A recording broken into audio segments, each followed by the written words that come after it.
ਤੁਹਾਨੂੰ एक टीचा बना के अगे बढ़ना पड़ेगा, तुसी बढ़ोगे। मंजिल उन्हीं को मिलती है जिनके सपनों में जान होती है। खाली पंखों से कुछ नहीं होता, हौसलों से परवान होती है। हौसले रखने पैणगे नौजवानों नूं।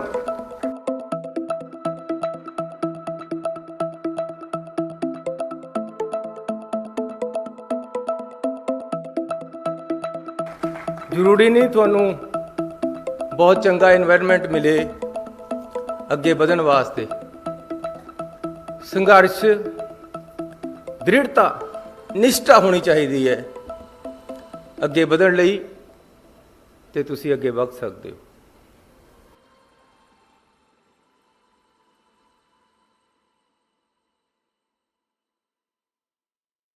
मेहमान जी का ਅੱਜ ਦੇ ਇਸ ਸਮਾਗਮ ਦੇ ਵਿੱਚ ਪਹੁੰਚਣ ਤੇ ਸਵਾਗਤ ਕਰੀਏ। ਤੁਹਾਡਾ ਸਰ ਇੱਥੇ ਆਉਣ ਤੇ ਬਹੁਤ ਬਹੁਤ ਸਵਾਗਤ। ਸ਼ਮਾ ਰੋਸ਼ਨ ਕਰਕੇ ਅੱਜ ਦੇ ਇਸ ਜੋ ਰਾਜ ਪੱਧਰੀ ਆਪਣਾ ਸਮਾਗਮ ਹੈ ਉਹ ਆਗਾਜ਼ ਕਰਨ ਜਾ ਰਹੇ ਨੇ। ਅੰਮ੍ਰਿਤਸਰ ਤੋਂ ਵਿਧਾਇਕ ਸ਼੍ਰੀ ਰਾਜਕੁਮਾਰ ਵੇਰਕਾ ਜੀ ਉਹ ਵੀ ਸਾਡੇ ਕੋਲ ਪਹੁੰਚੇ ਨੇ। ਅਸੀਂ ਉਹਨਾਂ ਦਾ ਵੀ ਜੀ ਆਇਆਂ ਨੂੰ ਆਖਦੇ ਹਾਂ, ਉਹਨਾਂ ਨੂੰ ਨਿੱਘਾ ਜੀ ਆਇਆਂ ਨੂੰ। ਚੌਧਰੀ ਸੰਤੋਖ ਸਿੰਘ ਜੀ ਸਾਥ ਦੇ ਰਹੇ ਨੇ। ਸਾਡੇ ਮਾਨਯੋਗ ਮੁੱਖ ਮੰਤਰੀ ਸਾਹਿਬ ਦਾ ਸਰਦਾਰ ਜਸਵੀਰ ਸਿੰਘ ਡਿੰਪਾ ਜੀ ਜਿਹੜੇ ਕਿ ਲੋਕ ਸਭਾ ਮੈਂਬਰ ਨੇ ਖਡੂਰ ਸਾਹਿਬ ਹਲਕੇ ਤੋਂ। ਸਰਦਾਰ ਰਾਣਾ ਗੁਰਜੀਤ ਸਿੰਘ ਜੀ ਜਿਹੜੇ ਕਿ ਅੱਜ ਦੇ ਸਮਾਗਮ ਦੇ ਵਿੱਚ ਪ੍ਰਧਾਨਗੀ ਵੀ ਕਰ ਰਹੇ ਨੇ, ਉਹ ਵੀ ਉਹਨਾਂ ਦਾ ਸਹਿਯੋਗ ਕਰ ਰਹੇ ਨੇ।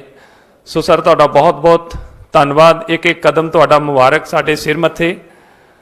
ਆਪ ਜੀ ਦੀ ਆਮਦ ਦੇ ਨਾਲ ਇਸ ਕਲੇ ਆਡੀਟੋਰੀਅਮ ਦੇ ਵਿੱਚ ਨਹੀਂ ਸਗੋਂ ਪੂਰੀ ਸਮੁੱਚੀ PTU ਦੇ ਵਿੱਚ ਤੇ ਜ਼ਿਲ੍ਹਾ ਕਪੂਰਥਲਾ ਦੇ ਵਿੱਚ ਇੱਕ ਵਿਆਹ ਵਰਗਾ ਮਾਹੌਲ ਬਣ ਗਿਆ ਸਰ। ਵੇਰਕਾ ਸਾਹਿਬ ਮੁੱਖ ਮੰਤਰੀ ਸਾਹਿਬ ਨੇ ਉਹਨਾਂ ਨੂੰ ਸਾਡੇ MLA ਸਾਹਿਬਾਨ ਨੂੰ ਮੰਚ ਤੇ ਸੱਦਾ ਦਿੱਤਾ ਹੈ। ਮਹਿੰਦਰ ਸਿੰਘ KP ਜੀ, ਸਰਦਾਰ ਬਲਵਿੰਦਰ ਸਿੰਘ ਧਾਲੀਵਾਲ ਜੀ MLA ਫਗਵਾੜਾ, ਸਾਰੇ ਮੈਂ ਬੇਨਤੀ ਕਰਾਂਗਾ ਕਿ ਉਹ ਮੁੱਖ ਮੰਤਰੀ ਸਾਹਿਬ ਨੂੰ ਜੁਆਇਨ ਕਰਨ। ਸ਼੍ਰੀ ਰਾਹੁਲ ਤਿਵਾੜੀ ਜੀ ਜਿਹੜੇ ਕਿ ਸਪੈਸ਼ਲ ਸੈਕਟਰੀ ਟੂ CM ਨੇ, ਉਹ ਵੀ ਪਹੁੰਚੇ ਨੇ। ਨਿੱਘਾ ਜੀ ਆਇਆਂ ਨੂੰ ਬਹੁਤ ਬਹੁਤ ਧੰਨਵਾਦ ਸਰ।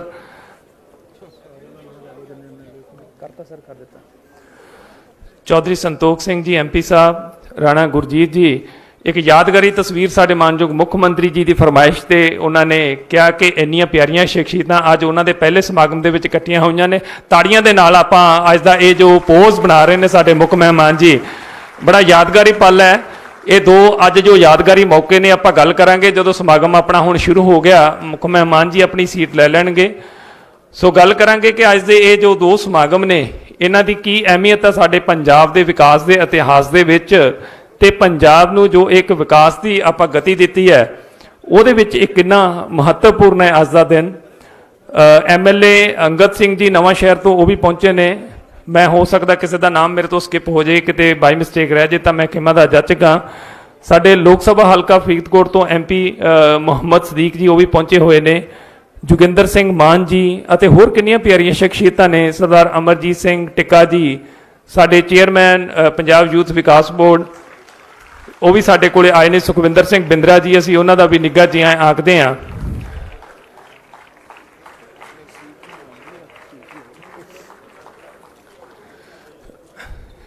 ਮੈਂ ਸਾਰਿਆਂ ਨੂੰ ਬੇਨਤੀ ਕਰਾਂਗਾ ਕਿ ਆਪਾਂ ਆਪੋ ਆਪਣੀ ਸੀਟ ਗ੍ਰਹਿਣ ਕਰ ਲਈ ਹੈ। ਸ਼੍ਰੀ ਕਮਲ ਕਿਸ਼ੋਰ ਯਾਦਵ ਜੀ ਮਾਨਯੋਗ ਸਕੱਤਰ ਸੂਚਨਾ ਤੇ ਲੋਕ ਸੰਪਰਕ ਵਿਭਾਗ ਉਹ ਵੀ ਪਹੁੰਚੇ ਨੇ। ਬਹੁਤ ਬਹੁਤ ਧੰਨਵਾਦ ਸਰ।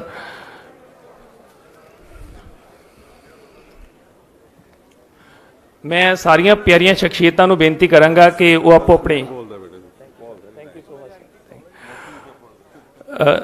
ਜਿੰਨੀਆਂ ਪਿਆਰੀਆਂ ਸ਼ਖਸੀਅਤਾਂ ਸਾਡੇ ਕੋਲ ਆਈਆਂ ਨੇ, ਮੈਂ ਸਾਰਿਆਂ ਨੂੰ ਬੇਨਤੀ ਕਰਾਂਗਾ ਕਿ ਤੁਹਾਡੀਆਂ ਸਾਰਿਆਂ ਦੀਆਂ ਸੀਟਸ ਇੱਥੇ ਈਅਰ ਮਾਰਕ ਕੀਤੀਆਂ ਹੋਈਆਂ ਨੇ। ਕਿਰਪਾ ਕਰਕੇ ਆਪੋ ਆਪਣਾ ਆਪਾਂ ਸਥਾਨ ਗ੍ਰਹਿਣ ਕਰੀਏ।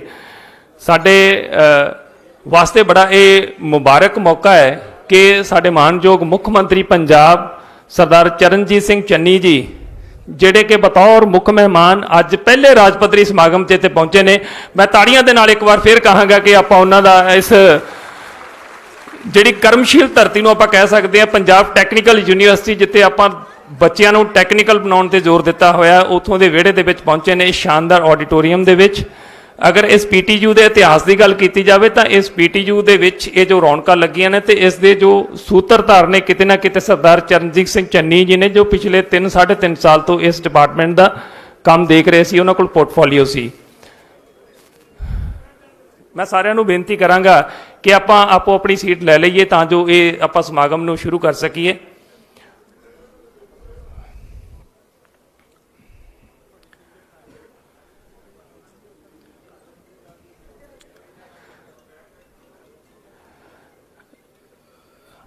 ਸਾਰੀਆਂ ਸੀਟਸ ਈਅਰਮਾਰਕ ਕੀਤੀਆਂ ਉਹਨੇ, ਕਿਰਪਾ ਕਰਕੇ ਆਪਾਂ ਜਿੱਥੇ ਜਿੱਥੇ ਆਪਣੀ ਜਗ੍ਹਾ ਮਿਲਦੀ ਹੈ ਆਪਾਂ ਉੱਥੇ ਬੈਠਣ ਦੀ ਕਿਰਪਾਲਤਾ ਕਰੀਏ।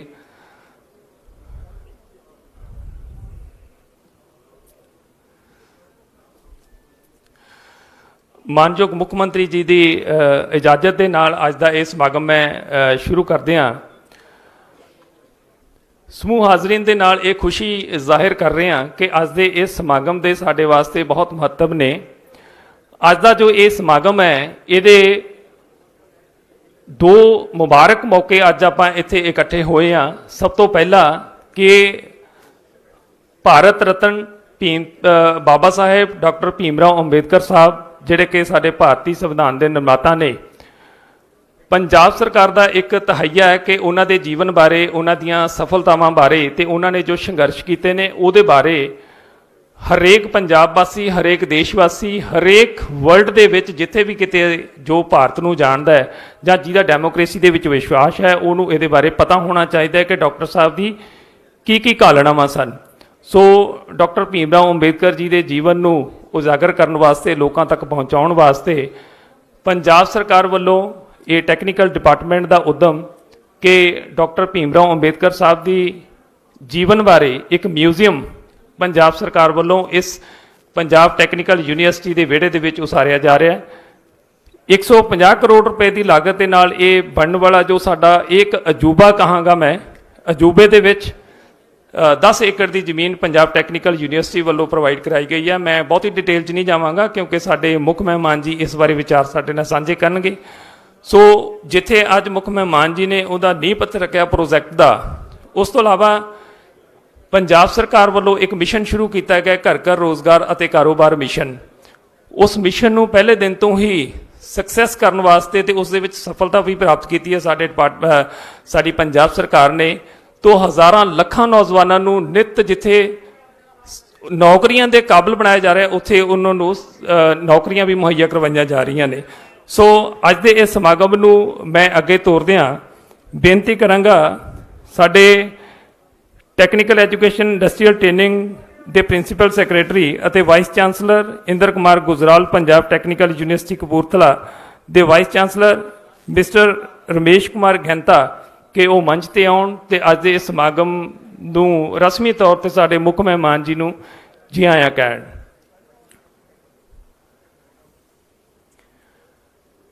Vice chancellor mister Ramesh Kumar Ghainta ji ਉਹ ਸਾਡੇ ਕੋਲ ਆਏ ਨੇ, ਉਹਨਾਂ ਦਾ ਨਿੱਘਾ ਜੀ ਆਇਆਂ ਨੂੰ। ਉਹਨਾਂ ਦੀ ਅਗਵਾਈ ਦੇ ਵਿੱਚ ਹੀ ਉਹ ਵਾਈਸ ਚਾਂਸਲਰ ਨੇ ਇਹ ਸਮਾਗਮ ਸਾਰਾ ਆਪਾਂ ਕਰ ਰਹੇ ਹਾਂ।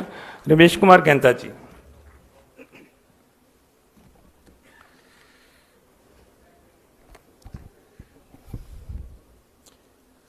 Honorable Chief Minister of Punjab, Shri Charanjit Singh Channi ji,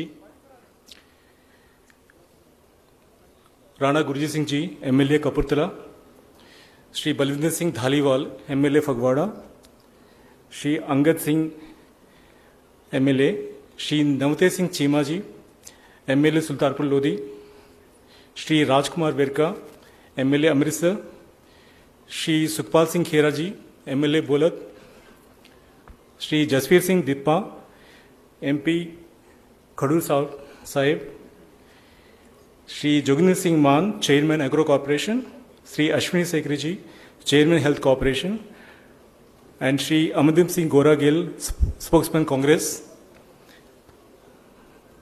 and the Chairman of any person I forgot, Chairperson of the various departments, and the political personalities, and my senior colleague, Shri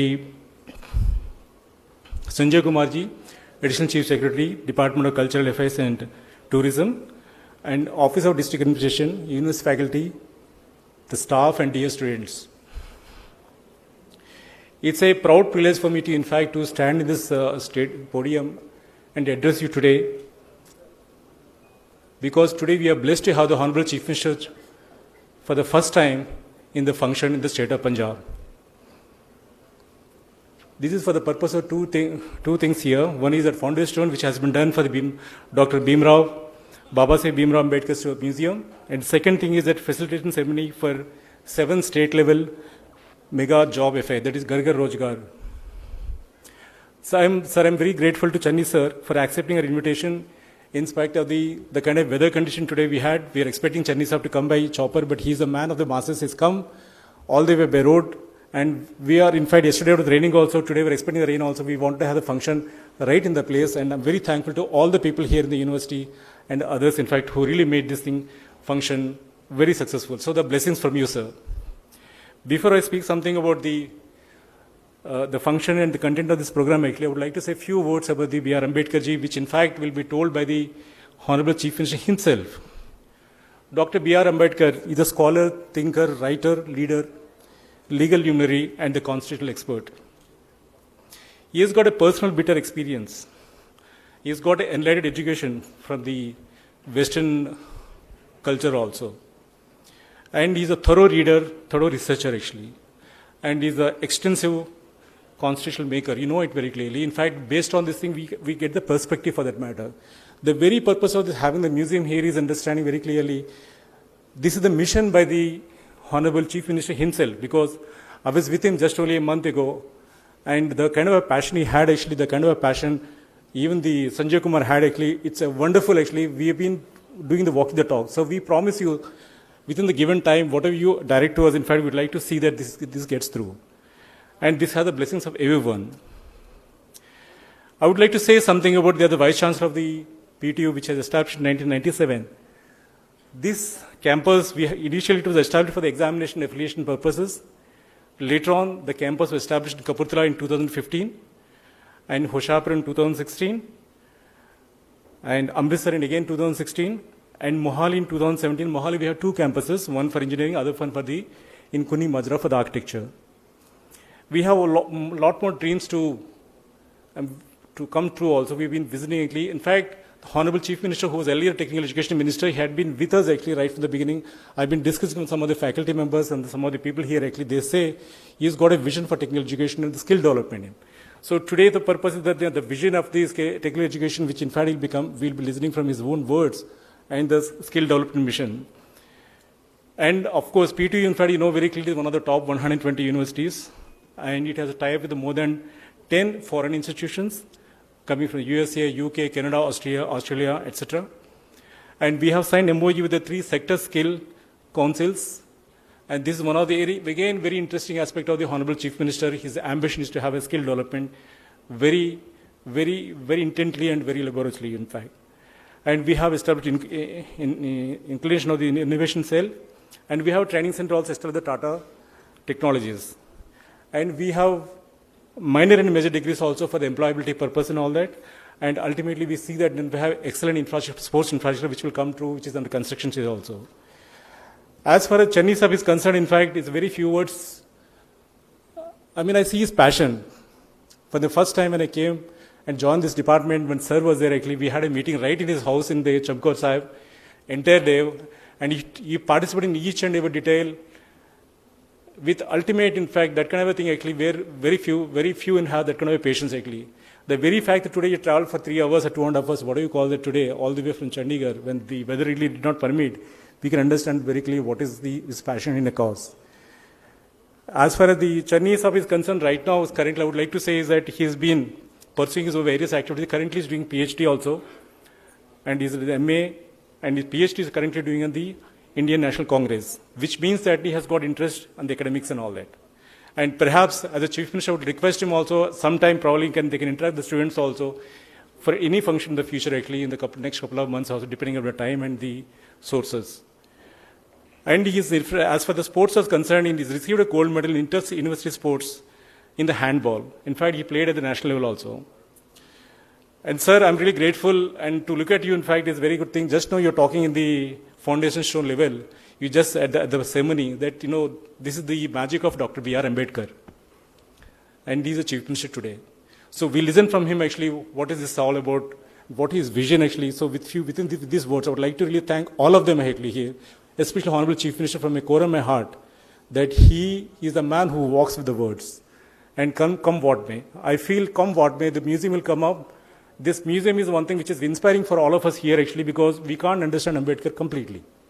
I hope, in fact, by the time each year is an evolution kind of a stage actually, we'll keep on building a lot of research and all that. Honorable Chief Minister will announce what exactly this is meant for actually, this institute actually, or this museum. And we'll listen from him. Thank you so much. Sir ਤੁਹਾਡਾ ਬਹੁਤ-ਬਹੁਤ ਧੰਨਵਾਦ। ਤੁਸੀਂ ਬਹੁਤ ਹੀ ਸੰਖੇਪ ਸ਼ਬਦਾਂ ਦੇ ਵਿੱਚ university ਦੇ ਇਤਿਹਾਸ ਤੇ ਡਿਪਾਰਟਮੈਂਟ ਬਾਰੇ ਜਾਣਕਾਰੀ ਸਾਡੇ ਨਾਲ ਸਾਂਝੀ ਕੀਤੀ। ਸੋ ਅੱਜ ਦਾ ਜੋ ਇੱਕ ਮੌਕਾ ਸੀਗਾ ਇਹ ਡਾਕਟਰ BR ਅੰਬੇਦਕਰ ਸਾਹਿਬ ਨੂੰ ਸਾਡਾ ਸਮਰਪਿਤ ਹੈ। ਸੋ ਡਿਪਾਰਟਮੈਂਟ ਟੂਰਿਜ਼ਮ ਅਤੇ ਕਲਚਰ ਅਫੇਅਰ ਡਿਪਾਰਟਮੈਂਟ ਵੱਲੋਂ ਇਸ ਮੌਕੇ ਤੇ ਇੱਕ ਡਾਕਟਰ BR ਅੰਬੇਦਕਰ ਸਾਹਿਬ ਤੇ ਇੱਕ ਵੀਡੀਓ ਫਿਲਮ ਬਣਾਈ ਗਈ ਹੈ। ਮੈਂ ਉਹ ਵੀਡੀਓ ਫਿਲਮ ਅਸੀਂ ਇਹ ਤੋਂ ਤੁਹਾਡੇ ਨਾਲ ਸਾਂਝੀ ਕਰਾਂਗੇ। ਮੈਂ ਸਾਰਿਆਂ ਨੂੰ ਬੇਨਤੀ ਕਰਾਂਗਾ ਕਿ ਇਸ ਵੀਡੀਓ ਫਿਲਮ ਦਾ ਆਓ ਆਪਾਂ ਆਨੰਦ ਲਈਏ। Video film.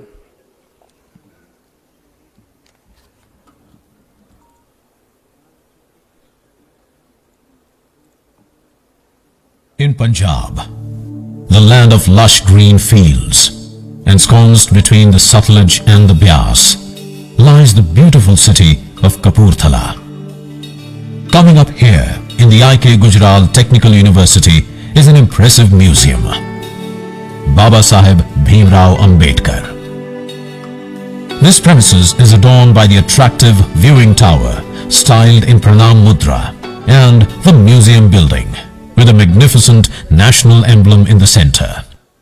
We enter through a grand gateway reminiscent of our independence, and walking through the green manicured lawns we reach the majestic Pranam Mudra viewing tower, reflective of our rich culture, which warmly welcomes the visitors. The reception on the ground floor of this building provides information about the premises. Organized in 5 zones, the museum houses one central installation with 4 other zones depicting distinct parts of Baba Saheb's life.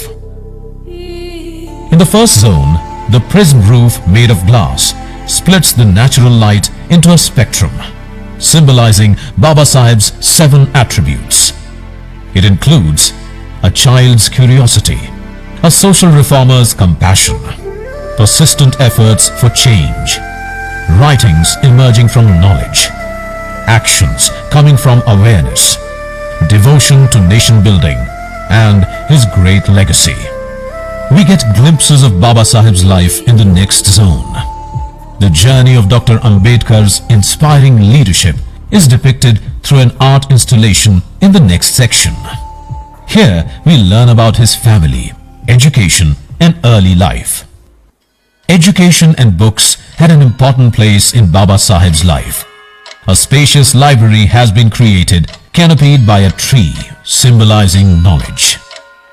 Here we can read digital and real books written by him and also the ones dedicated to him.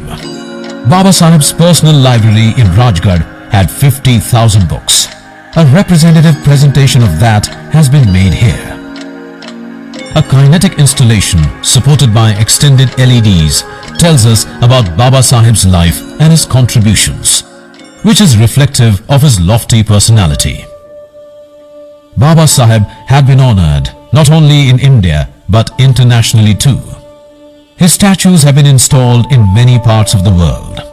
In this section, a collection of his awards and honors is on display, along with his sculptures. The young Bhimrao had a deep understanding of the social discrimination of his time. His sensitive heart led him to undertake many effective efforts to get rid of these social ills. In the third section of this part, an attempt has been made to present the society of that time through the eyes of Bhimrao. His journey to Punjab has been presented as a part of his nationwide tour. When he understood the heart and soul of this place, and through his addresses, he attempted to bring about awareness. His socio-economic reforms have been depicted through an art installation of a dandelion. The dandelion being a symbol of the growing influence of his views. Baba Saheb had built many social political organizations to bring about socio-economic reforms. We learn about these in the next zone through original newspapers on display as well as through various digital installations. In the fourth zone, Baba Saheb has been shown as the architect of the Constitution. Here, in the first section, we view the Constitution through the eyes of Baba Saheb. Here we get significant information related to the making of the Constitution in many interesting ways. The preamble to the Constitution can be understood in detail in the next section. We can scan and save a copy of the preamble in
ਬਹੁਤ ਬਹੁਤ ਧੰਨਵਾਦ। ਸਾਡੇ ਬੱਚਿਆਂ ਦਾ ਵੀ item ਤਾਂ ਬਹੁਤ ਵਧੀਆ ਹੀ ਸੀਗੀ, ਨਾਲ ਇਹ ਬੱਚਿਆਂ ਦਾ ਵੀ ਧੰਨਵਾਦ, ਕਿੰਨੀ ਹੌਸਲਾ ਅਫਜ਼ਾਈ ਕੀਤੀ ਹੈ ਉਹਨਾਂ ਨੇ ਆਪਣੇ ਨਾਲ ਦੇ ਹੀ ਬੱਚਿਆਂ ਦੀ। ਸੋ ਸਾਡੇ ਮਾਨਯੋਗ ਮੁੱਖ ਮੰਤਰੀ ਆਪਣੇ ਸਰਦਾਰ ਚਰਨਜੀਤ ਸਿੰਘ ਚੰਨੀ ਜੀ ਨੂੰ ਇੱਕ ਰਿਕੁਐਸਟ ਆਈ ਹੈ, ਮੈਂ ਉਹ ਬੱਚਿਆਂ ਦੇ ਦੂਤ ਵਜੋਂ ਤੁਹਾਡੇ ਅੱਗੇ ਰਿਕੁਐਸਟ ਕਰਦਾ ਕਿ ਉਹਨਾਂ ਨੇ ਬੇਨਤੀ ਕੀਤੀ ਹੈ ਕਿ ਮਾਨਯੋਗ ਮੁੱਖ ਮੰਤਰੀ ਸਾਹਿਬ ਅਗਰ ਉਹ ਅਲਾਓ ਕਰਨ ਤਾਂ ਉਹ ਤੁਹਾਡੇ ਨਾਲ ਇੱਕ ਫੋਟੋ ਖਿਚਵਾਉਣੀ ਚਾਹੁੰਦੇ ਨੇ ਸਟੇਜ ਤੇ ਆਪਣੇ ਮੁਬਾਰਕ ਕਦਮ ਤੁਸੀਂ ਮੰਚ ਤੇ ਲੈ ਕੇ ਆਓ। ਮਾਨਯੋਗ ਡਿਪਟੀ ਕਮਿਸ਼ਨਰ ਮੈਮ ਤੇ ਐਸਐਸਪੀ ਸਾਹਿਬ ਸਾਡੇ ਕਪੂਰਥਲੇ ਦੇ ਉਹ ਨਾਲ ਆਉਣ ਤੇ ਬੱਚਿਆਂ ਦੀ ਫਰਮਾਇਸ਼ ਕਿ ਉਹ ਅੱਜ ਦੇ ਇਸ ਮੁਬਾਰਕ ਮੌਕੇ ਨੂੰ ਕਿਵੇਂ ਨਾ ਕਿਵੇਂ ਕੈਸ਼ ਕਰਨਾ ਚਾਹੁੰਦੇ ਨੇ ਬੱਚੇ। ਸੋ ਤਾੜੀਆਂ ਸਾਡੇ ਮਾਨਯੋਗ ਮੁੱਖ ਮੰਤਰੀ ਜੀ, ਉਹਨਾਂ ਬੱਚਿਆਂ ਦੀ ਡਿਮਾਂਡ ਤੇ ਉਹਨਾਂ ਨੇ 1 ਮਿੰਟ ਵੀ ਨਹੀਂ ਲਾਇਆ ਤੇ ਉਹ ਆ ਕੇ ਬੱਚਿਆਂ ਦੇ ਵਿੱਚ ਆ ਗਏ ਨੇ, ਉਹਨਾਂ ਦੇ ਨਾਲ ਆਪਣਾ ਪਿਆਰ ਸਾਂਝਾ ਕਰ ਰਹੇ ਨੇ।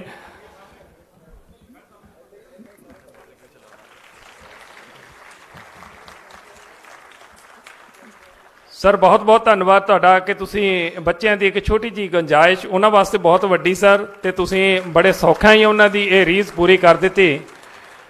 ਬਹੁਤ ਘੱਟ ਮੌਕੇ ਹੁੰਦੇ ਨੇ ਜਦੋਂ ਸਾਨੂੰ ਸੂਬੇ ਦੇ ਮੁੱਖ ਮੰਤਰੀ ਦੇ ਨਾਲ ਇੱਦਾਂ ਖੜਨ ਦਾ, ਉਹਨਾਂ ਦੀ ਹਾਜ਼ਰੀ ਦੇ ਵਿੱਚ ਕੁਝ ਪਰਫਾਰਮ ਕਰਨ ਦਾ ਮੌਕਾ ਮਿਲਦਾ। ਸੋ ਇਹ ਬੱਚੇ ਬੜੇ ਸੁਭਾਗੇ ਨੇ।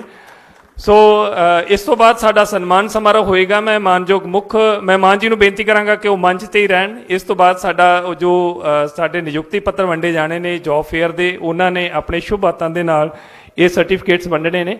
ਮੈਂ ਰਾਣਾ ਗੁਰਜੀਤ ਸਿੰਘ ਜੀ ਜਿਹੜੇ ਕਿ ਇਸ ਸਮਾਗਮ ਦੀ ਪ੍ਰਧਾਨਗੀ ਕਰ ਰਹੇ ਨੇ, ਉਹਨਾਂ ਨੂੰ ਬੇਨਤੀ ਕਰਾਂਗਾ।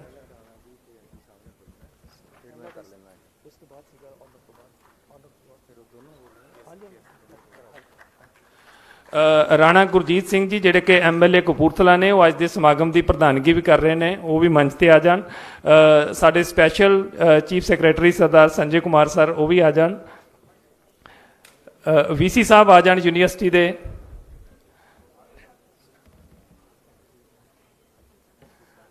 ਸਾਡੇ ਐਮਪੀ ਸਾਹਿਬ ਚੌਧਰੀ ਸੰਤੋਖ ਸਿੰਘ ਜੀ, ਉਹ ਵੀ ਆ ਜਾਣ। ਡਿੰਪਾ ਸਾਹਿਬ ਸਰ ਆ ਜਾਣ ਤੇ ਮੁਹੰਮਦ ਸਦੀਕ ਜੀ ਆਏ ਨੇ, ਉਹ ਵੀ ਕਿਰਪਾ ਕਰਿੰਦਰ ਸਿੰਘ ਜੀ।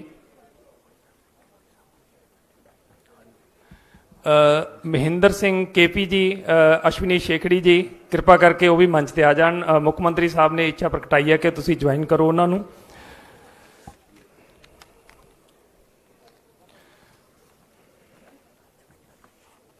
ਸਰਦਾਰ ਜੋਗਿੰਦਰ ਸਿੰਘ ਮਾਨ ਜੀ ਸਾਬਕਾ ਮੰਤਰੀ ਸਾਹਿਬ, ਉਹ ਵੀ ਆ ਜਾਣ ਕਿ ਸਾਨੂੰ ਇੱਥੇ ਮੰਚ ਤੇ ਜੁਆਇਨ ਕਰਨ। ਸੋ ਅੱਜ ਦਾ ਜਿਹੜਾ ਸਾਡਾ ਸਮਾਗਮ ਜੋ ਮੇਨ ਅਟਰੈਕਸ਼ਨ ਸੀ ਅੱਜ ਦੇ ਸਮਾਗਮ ਦੀ, ਉਹ ਕਿ ਅੱਜ ਜੋ ਸਾਡੇ 7th ਮੈਗਾ ਰੋਜ਼ਗਾਰ ਜੌਬ ਫੇਅਰਸ ਲੱਗੇ ਸੀ ਪੂਰੇ ਪੰਜਾਬ ਦੇ ਵੱਖ-ਵੱਖ ਸ਼ਹਿਰਾਂ ਦੇ ਵਿੱਚ, ਅੱਜ ਉਹਨਾਂ ਦੀ ਸਮਾਪਤੀ ਸਮਾਰੋਹ ਹੈ। ਤੇ ਜਿਹੜੇ ਕੈਂਡੀਡੇਟਸ ਨੂੰ ਇਸ ਰੋਜ਼ਗਾਰ ਮੇਲਿਆਂ ਦੇ ਵਿੱਚ ਜਾਂ ਇਸ ਤੋਂ ਪਹਿਲਾਂ ਪੰਜਾਬ ਸਰਕਾਰ ਦੇ ਉਪਰਾਲਿਆਂ ਦੇ ਨਾਲ ਸਰਕਾਰੀ ਵਿਭਾਗਾਂ ਦੇ ਵਿੱਚ ਨੌਕਰੀ ਮਿਲੀ ਹੈ, ਜਲੰਧਰ ਤੋਂ ਸਾਰੇ ਐਮਐਲਏ ਸਾਹਿਬਾਨ ਸਾਡੇ ਕੋਲ ਆਏ ਹੋਏ ਨੇ। ਮੈਂ ਬੇਨਤੀ ਕਰਾਂਗਾ ਕਿ ਕਾਈਂਡਲੀ ਉਹ ਵੀ ਮੰਚ ਤੇ ਆ ਜਾਣ। ਮਾਨਯੋਗ ਮੁੱਖ ਮੰਤਰੀ ਜੀ ਨੇ ਉਹਨਾਂ ਦੀ ਆਮਦ ਮੰਚ ਤੇ ਉਮੀਦ ਰੱਖੀ ਹੈ। ਅੰਗਦ ਜੀ ਮੇਅਰ ਸਾਹਿਬਾਨ ਆ ਜਾਣ, ਸਾਡੇ ਜੋ ਚੁਣੇ ਹੋਏ ਲੋਕ ਨੁਮਾਇੰਦੇ ਨੇ, ਕਿਰਪਾ ਕਰਕੇ ਉਹ ਵੀ ਆ ਜਾਣ। ਸੋ ਸਾਡੇ ਮੰਚ ਨੂੰ ਅੱਜ ਪੂਰੇ ਰੰਗ ਭਾਗ ਲੱਗੇ ਨੇ। ਇੰਨੀਆਂ ਪਿਆਰੀਆਂ ਸ਼ਖਸੀਅਤਾਂ ਇੱਕੋ ਮੰਚ ਤੇ ਇਕੱਠੀਆਂ ਸਾਡੇ ਕੋਲ ਅੱਜ ਨੇ। ਕਪੂਰਥਲਾ ਤੇ ਪੀਟੀਯੂ ਦੇ ਇਹ ਭਾਗ ਨੇ ਕਿ ਐਡੀ ਸੋਹਣੀ ਗੈਦਰਿੰਗ ਆਪਾਂ ਜਿੱਥੇ ਜੁੜੀ ਆ ਤੇ ਇਸ ਸਮਾਗਮ ਦੇ ਵਿੱਚ ਆਪਾਂ ਸ਼ਿਰਕਤ ਕਰ ਰਹੇ ਹਾਂ। ਸੋ ਅੱਜ ਦੇ ਸਮਾਗਮ ਦੀ ਸਾਡੀ ਮੇਨ ਅਟਰੈਕਸ਼ਨ ਕਿ ਜੋ ਬੱਚਿਆਂ ਨੂੰ ਪੰਜਾਬ ਸਰਕਾਰ ਦੇ ਵੱਖ-ਵੱਖ ਉਪਰਾਲਿਆਂ ਦੇ ਰਾਹੀਂ ਨੌਕਰੀਆਂ ਮਿਲੀਆਂ ਨੇ, ਮੈਂ ਇੱਕ-ਇੱਕ ਕਰਕੇ ਉਹਨਾਂ ਬੱਚਿਆਂ ਦਾ ਨਾਮ ਲਵਾਂਗਾ। ਉਹ ਬੱਚੇ ਆਉਣਗੇ, ਆਪਣੇ ਨੋਡਲ ਅਫੀਸਰ ਸਾਹਿਬਾਨ ਲਿਆਉਣਗੇ ਉਹਨਾਂ ਨੂੰ ਤੇ ਇੱਕ-ਇੱਕ ਕਰਕੇ ਸਰਟੀਫਿਕੇਟ ਲੈਣਗੇ। ਉਸ ਤੋਂ ਬਾਅਦ ਉਹਨਾਂ ਦੇ ਗਰੁੱਪ ਦੀ ਫੋਟੋ ਹੋ ਕੇ ਉਸ ਤੋਂ ਬਾਅਦ ਸਾਰੇ ਬੱਚੇ ਆਪਣੇ ਆਰਾਮ ਦੇ ਨਾਲ ਜਿੱਥੇ ਉਹਨਾਂ ਦੀ ਰਿਹਰਸਲ ਕਰਾਈ ਗਈ ਸੀ ਉੱਥੋਂ ਨਿਕਲ ਜਾਣਗੇ। ਸੋ ਪੰਜਾਬ ਸਰਕਾਰ ਦੇ ਉਪਰਾਲਿਆਂ ਸਦਕਾ ਜਿਹੜੇ ਕੈਂਡੀਡੇਟਸ ਨੇ ਸਰਕਾਰੀ ਨੌਕਰੀਆਂ ਪ੍ਰਾਪਤ ਕੀਤੀਆਂ ਨੇ, ਉਹਨਾਂ ਦੇ ਵਿੱਚ ਸਤਗੁਰ ਸਿੰਘ ਪੁੱਤਰ ਅਮਰੀਕ ਸਿੰਘ,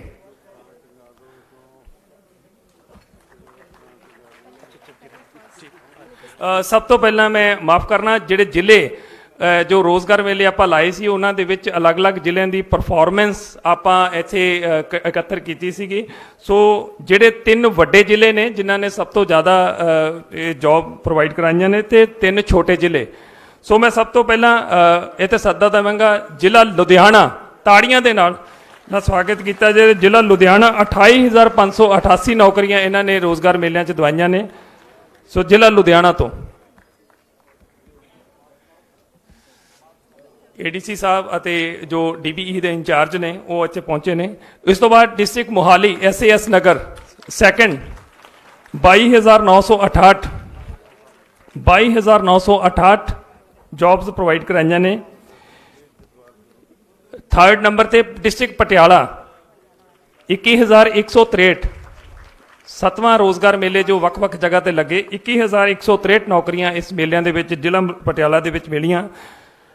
ਤੇ ਹੁਣ ਮੈਂ ਸੱਦਾ ਦੇਵਾਂਗਾ ਜੋ ਸਾਡੇ ਪੰਜਾਬ ਦੇ 3 ਛੋਟੇ ਜ਼ਿਲ੍ਹੇ ਨੇ ਜਿਨ੍ਹਾਂ ਦੀ ਪਰਫਾਰਮੈਂਸ ਬਹੁਤ ਵਧੀਆ ਰਹੀ ਹੈ। ਸਭ ਤੋਂ ਪਹਿਲਾਂ ਕਪੂਰਥਲਾ, ਤਾੜੀਆਂ ਦੇ ਨਾਲ ਕਪੂਰਥਲਾ 12,643 ਬੱਚਿਆਂ ਨੂੰ ਇਹ ਜੋ ਰੋਜ਼ਗਾਰ ਮੇਲੇ ਲੱਗੇ ਸਨ ਉਹਨਾਂ ਦੇ ਵਿੱਚ ਬੱਚਿਆਂ ਨੂੰ ਨੌਕਰੀਆਂ ਮਿਲੀਆਂ ਤੇ ਉਹਨਾਂ ਨੂੰ ਰੋਜ਼ਗਾਰ ਦੇ ਕਾਬਿਲ ਬਣਾਇਆ ਗਿਆ, ਉਹਨਾਂ ਦੇ ਕੰਮ ਧੰਦੇ ਸ਼ੁਰੂ ਕਰਵਾਏ ਗਏ। ਇਸ ਤੋਂ ਬਾਅਦ ਸੈਕੰਡ ਹੁਸ਼ਿਆਰਪੁਰ 12,522 डिस्ट्रिक्ट होशियारपुर तो 12,522। इस तो बाद तीसरा जिला साडा फजिलका, डिप्टी कमिश्नर साहब खुद आए ने अरविंदपाल सिंह संधू सर। सो ताड़ियां जरूर बजनियां चाहिए ने। 7237 बच्चों को रोजगार मुहैया करवाया गया। सो बहुत बहुत धन्यवाद सर। सो इस तो बाद जो बच्चों को इतने सर्टिफिकेट्स डिस्ट्रीब्यूट किए जाने अलग अलग स्कीमां दे विच, उन्हां दे विच मैं सतगुर सिंह पुत्र अमरीक सिंह जिन्होंने सरकारी नौकरियां मिलियां पंजाब सरकार के उपरालियां दे नाल, सतगुर सिंह। इस तो बाद अंतरजीत कौर वो भी आ जान। सवनीत कौर पुत्री सतिंदर सिंह। इस तो बाद मोहम्मद शहजाद सलीम। इस तो बाद मनिंदर सिंह पुत्र बगीचा सिंह। संदीप शर्मा पुत्र बंत राम। इस तो बाद श्री हर्ष पुत्र दविंदर कुमार। गगनजोत सिंह पुत्र गुरजीत सिंह। ये वो बच्चे कैंडीडेट्स ने जिन्होंने सरकारी नौकरियां मिलियां ने, पंजाब सरकार वालों फैसिलिटेट किया गया। नंदिका खुल्लर पुत्री डॉक्टर VK खुल्लर। इस तो बाद आशीष सरफ पुत्र SP सरफ। सोनिका रानी, सोनिका रानी श्री धर्मजीत सिंह। अगे मिस कंचन पुत्री श्री राकेश कुमार।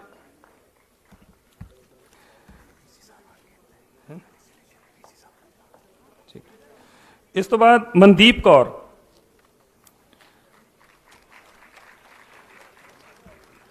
इस तो बाद जो 7th मैगा रोजगार कैंप लगे सी उन्हां दे राही जिहड़े बच्चे कैंडीडेट्स नूं नौकरियां मिलियां ने, उन्हां दे विच जिला लुधियाना तो शुभम ठाकुर सैकंड लॉट। इन्हां दा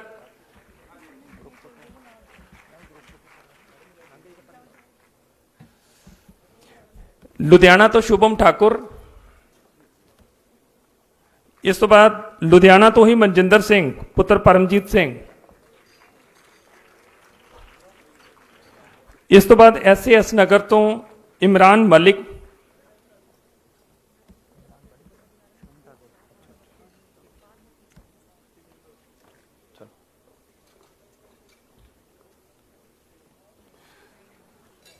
मनजिंदर सिंह डिस्ट्रिक्ट लुधियाना तो। इस तो बाद इमरान मलिक।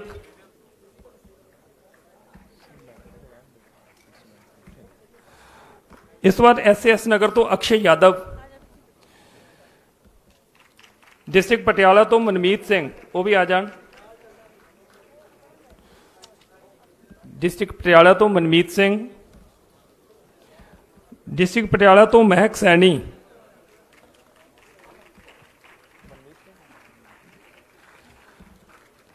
इस तो बाद डिस्ट्रिक्ट कपूरथला तो अंकुश।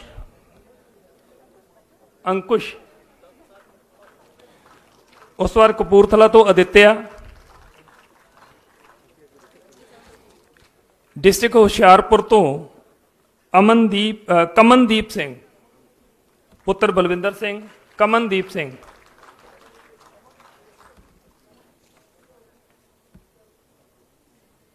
ਕਮਨਦੀਪ ਸਿੰਘ ਕਮਨਦੀਪ। ਡਿਸਟ੍ਰਿਕਟ ਹੁਸ਼ਿਆਰਪੁਰ ਤੋਂ ਰੂਪਾਲੀ ਪੁੱਤਰੀ ਬ੍ਰਿਜਮੋਹਨ। ਡਿਸਟ੍ਰਿਕਟ ਫਾਜ਼ਿਲਕਾ ਤੋਂ ਸੁਖਚੈਨ ਸਿੰਘ ਪੁੱਤਰ ਹਰਜਿੰਦਰ ਸਿੰਘ। ਡਿਸਟ੍ਰਿਕਟ ਫਾਜ਼ਿਲਕਾ ਤੋਂ ਮਨਜੀਤ ਸਿੰਘ ਪੁੱਤਰ ਜਰਨੈਲ ਸਿੰਘ। ਫਾਜ਼ਿਲਕਾ ਤੋਂ ਹੀ ਸੰਦੀਪ ਕੁਮਾਰ ਪੁੱਤਰ ਅਨਿਲ ਕੁਮਾਰ।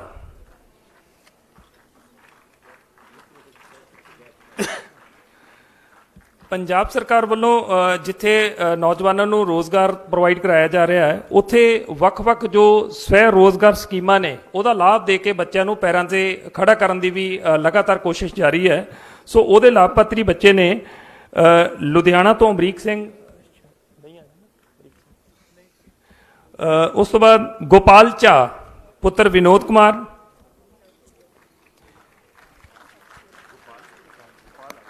ਇਸ ਤੋਂ ਬਾਅਦ ਜਗਨਨਾਥ ਸ਼ਰਮਾ SAS ਨਗਰ, ਜਗਨਨਾਥ ਸ਼ਰਮਾ SAS ਨਗਰ ਤੋਂ ਜ਼ੁਲਫਕਾਰ। ਇਸ ਤੋਂ ਬਾਅਦ ਡਿਸਟ੍ਰਿਕਟ ਪਟਿਆਲਾ ਤੋਂ ਪੀਯੂਸ਼ ਗੱਖੜ। ਡਿਸਟ੍ਰਿਕਟ ਪਟਿਆਲਾ ਤੋਂ ਦਲਜੀਤ ਸਿੰਘ।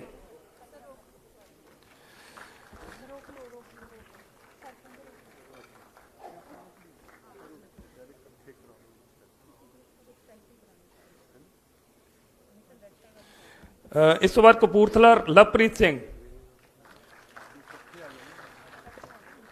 ਲਵਪ੍ਰੀਤ ਤੋਂ ਬਾਅਦ ਸੁਖਜਿੰਦਰ ਸਿੰਘ। ਇਸ ਤੋਂ ਇਲਾਵਾ ਹਾਂਜੀ ਗਰੁੱਪ ਦੇ ਵਿੱਚ ਆ ਜਾਓ ਸਾਰੇ। ਹੁਸ਼ਿਆਰਪੁਰ ਤੋਂ ਕੁਸ਼ੋਕ ਕੁਮਾਰ, ਹੁਸ਼ਿਆਰਪੁਰ ਤੋਂ ਅਮਨਦੀਪ ਕੌਰ, ਫਾਜ਼ਿਲਕਾ ਤੋਂ ਨੀਤੂ ਸਿੰਘ,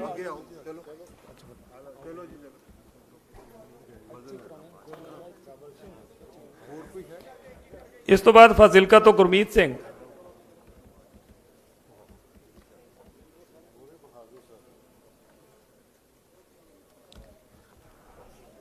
ਇਹ ਉਹ ਬੱਚੇ ਨੇ ਜਿਨ੍ਹਾਂ ਨੇ ਸੈਲਫ ਇੰਪਲਾਇਮੈਂਟ ਦੀਆਂ ਜੋ ਅਲੱਗ-ਅਲੱਗ ਸਕੀਮਾਂ ਨੇ ਉਹਦਾ ਲਾਭ ਲੈ ਕੇ ਆਪਣੇ ਪੈਰਾਂ ਤੇ ਆਪ ਖੜੇ ਹੋਏ ਨੇ ਬੱਚੇ, ਬੜੇ ਹਿੰਮਤੀ ਬੱਚੇ ਨੇ।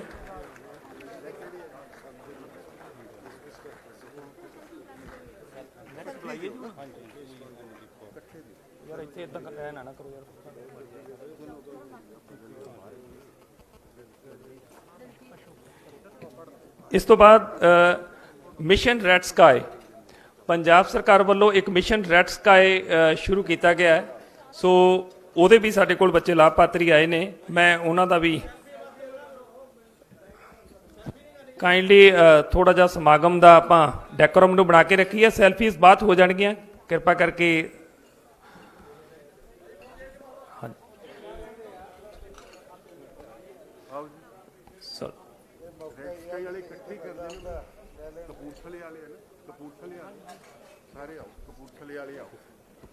ਰੈਡ ਸਕਾਈ ਮੈਂ ਨਾਮ ਨਹੀਂ ਲਵਾਂਗਾ, ਜੋ ਵੀ ਬੱਚੇ ਰੈਡ ਸਕਾਈ ਦੇ ਗਰੁੱਪ ਦੇ ਹੈਗੇ ਨੇ ਉਹਨਾਂ ਨੂੰ ਪਹਿਲਾਂ ਦੱਸਿਆ ਉਹ ਮੰਚ ਤੇ ਆ ਜਾਣ।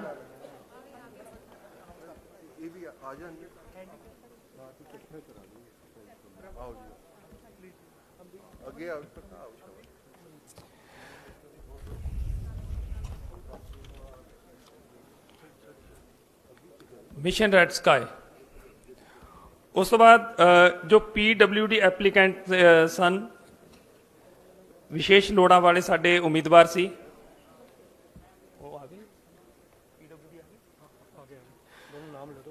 ਕਪੂਰਥਲਾ ਤੋਂ ਪ੍ਰਭੂ ਕੁਮਾਰ ਅਤੇ ਅਮਰੀਕ ਸਿੰਘ, ਉਹਨਾਂ ਨੂੰ ਵੀ ਸਾਡੇ ਮਾਨਯੋਗ ਮੁੱਖ ਮੰਤਰੀ ਜੀ ਨੇ ਇਹ ਜੋ ਉਹਨਾਂ ਦੇ ਸਰਟੀਫਿਕੇਟ ਨੇ ਉਹ ਅੱਜ ਹੈਂਡਓਵਰ ਕੀਤੇ ਨੇ।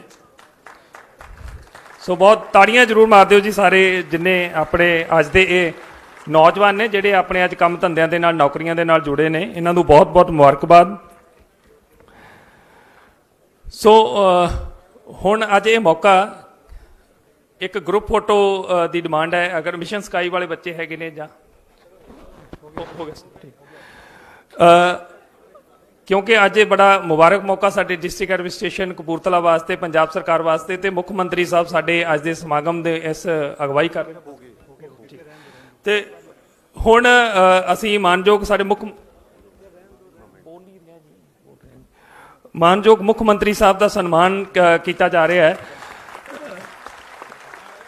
ਮੁੱਖ ਮੰਤਰੀ ਸਾਹਿਬ ਸਾਡੇ ਕੋਲ ਅੱਜ ਵਿਸ਼ੇਸ਼ ਤੌਰ ਤੇ ਉਹਨਾਂ ਦਾ ਪਹਿਲਾ ਇਹ ਸਰਕਾਰੀ ਫੰਕਸ਼ਨ ਹੈ ਜੀ, ਬਤੌਰ ਮੁੱਖ ਮਹਿਮਾਨ ਉਹ ਬਤੌਰ ਮੁੱਖ ਮੰਤਰੀ ਸਾਡੇ ਕੋਲ ਪਹੁੰਚੇ ਨੇ। ਇੱਕ ਵਾਰ ਫਿਰ ਤਾੜੀਆਂ ਜ਼ਰੂਰ ਮਾਰ ਦਿਓ ਸਾਡੇ ਵਾਸਤੇ, ਬੜੀ ਉਹਨਾਂ ਦੀ ਮਾਮਦ ਬੜੀ ਸਾਡੇ ਵਾਸਤੇ ਮੁਬਾਰਕ ਹੈ। ਸੋ ਉਹਨਾਂ ਦੇ ਆਉਣ ਨਾਲ ਅੱਜ ਦਾ ਇਹ ਸਾਡਾ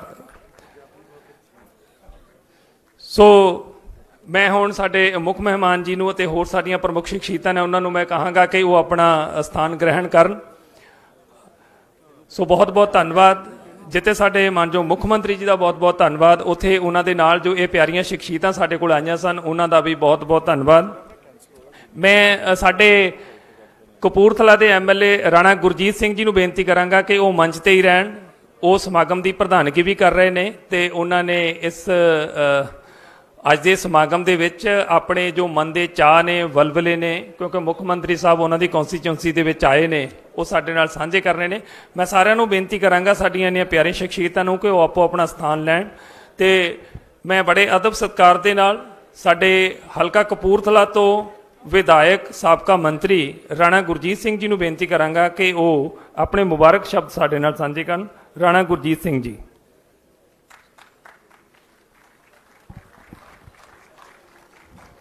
बहुत ही सत्कारयोग सरदार चरणजीत सिंह जी चन्नी मुख मंत्री पंजाब अज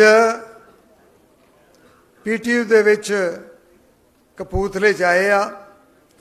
उन्हां दे नाल आए MP साहबान, MLA साहबान, अफसर साहबान और PTU ਦਾ ਸਾਰਾ ਸਟਾਫ, ਮੇਰੇ ਬਹੁਤ ਹੀ ਸਤਿਕਾਰਯੋਗ ਪਿਆਰੇ ਬੱਚੋ ਜਿਹੜੇ ਇੱਥੇ ਤੁਸੀਂ ਪੜ੍ਹਦੇ ਹੋ ਔਰ ਵੱਖਰੇ ਵੱਖਰੇ ਹਲਕਿਆਂ 'ਚੋਂ ਔਰ ਕਪੂਰਥਲੇ ਤੋਂ ਆਏ ਮੇਅਰ ਸਾਹਿਬ, ਮੇਅਰ ਸਾਹਿਬਾਨ, ਚੇਅਰਮੈਨ ਸਾਹਿਬਾਨ, ਤੁਹਾਡਾ ਸਭ ਦਾ ਮੈਂ PTU 'ਚ ਕਪੂਰਥਲੇ ਆਉਣ 'ਤੇ CM ਸਾਹਿਬ ਦੀ ਪਹਿਲੀ ਫੇਰੀ ਤੇ ਤੁਹਾਡਾ ਸਵਾਗਤ ਕਰਦਾ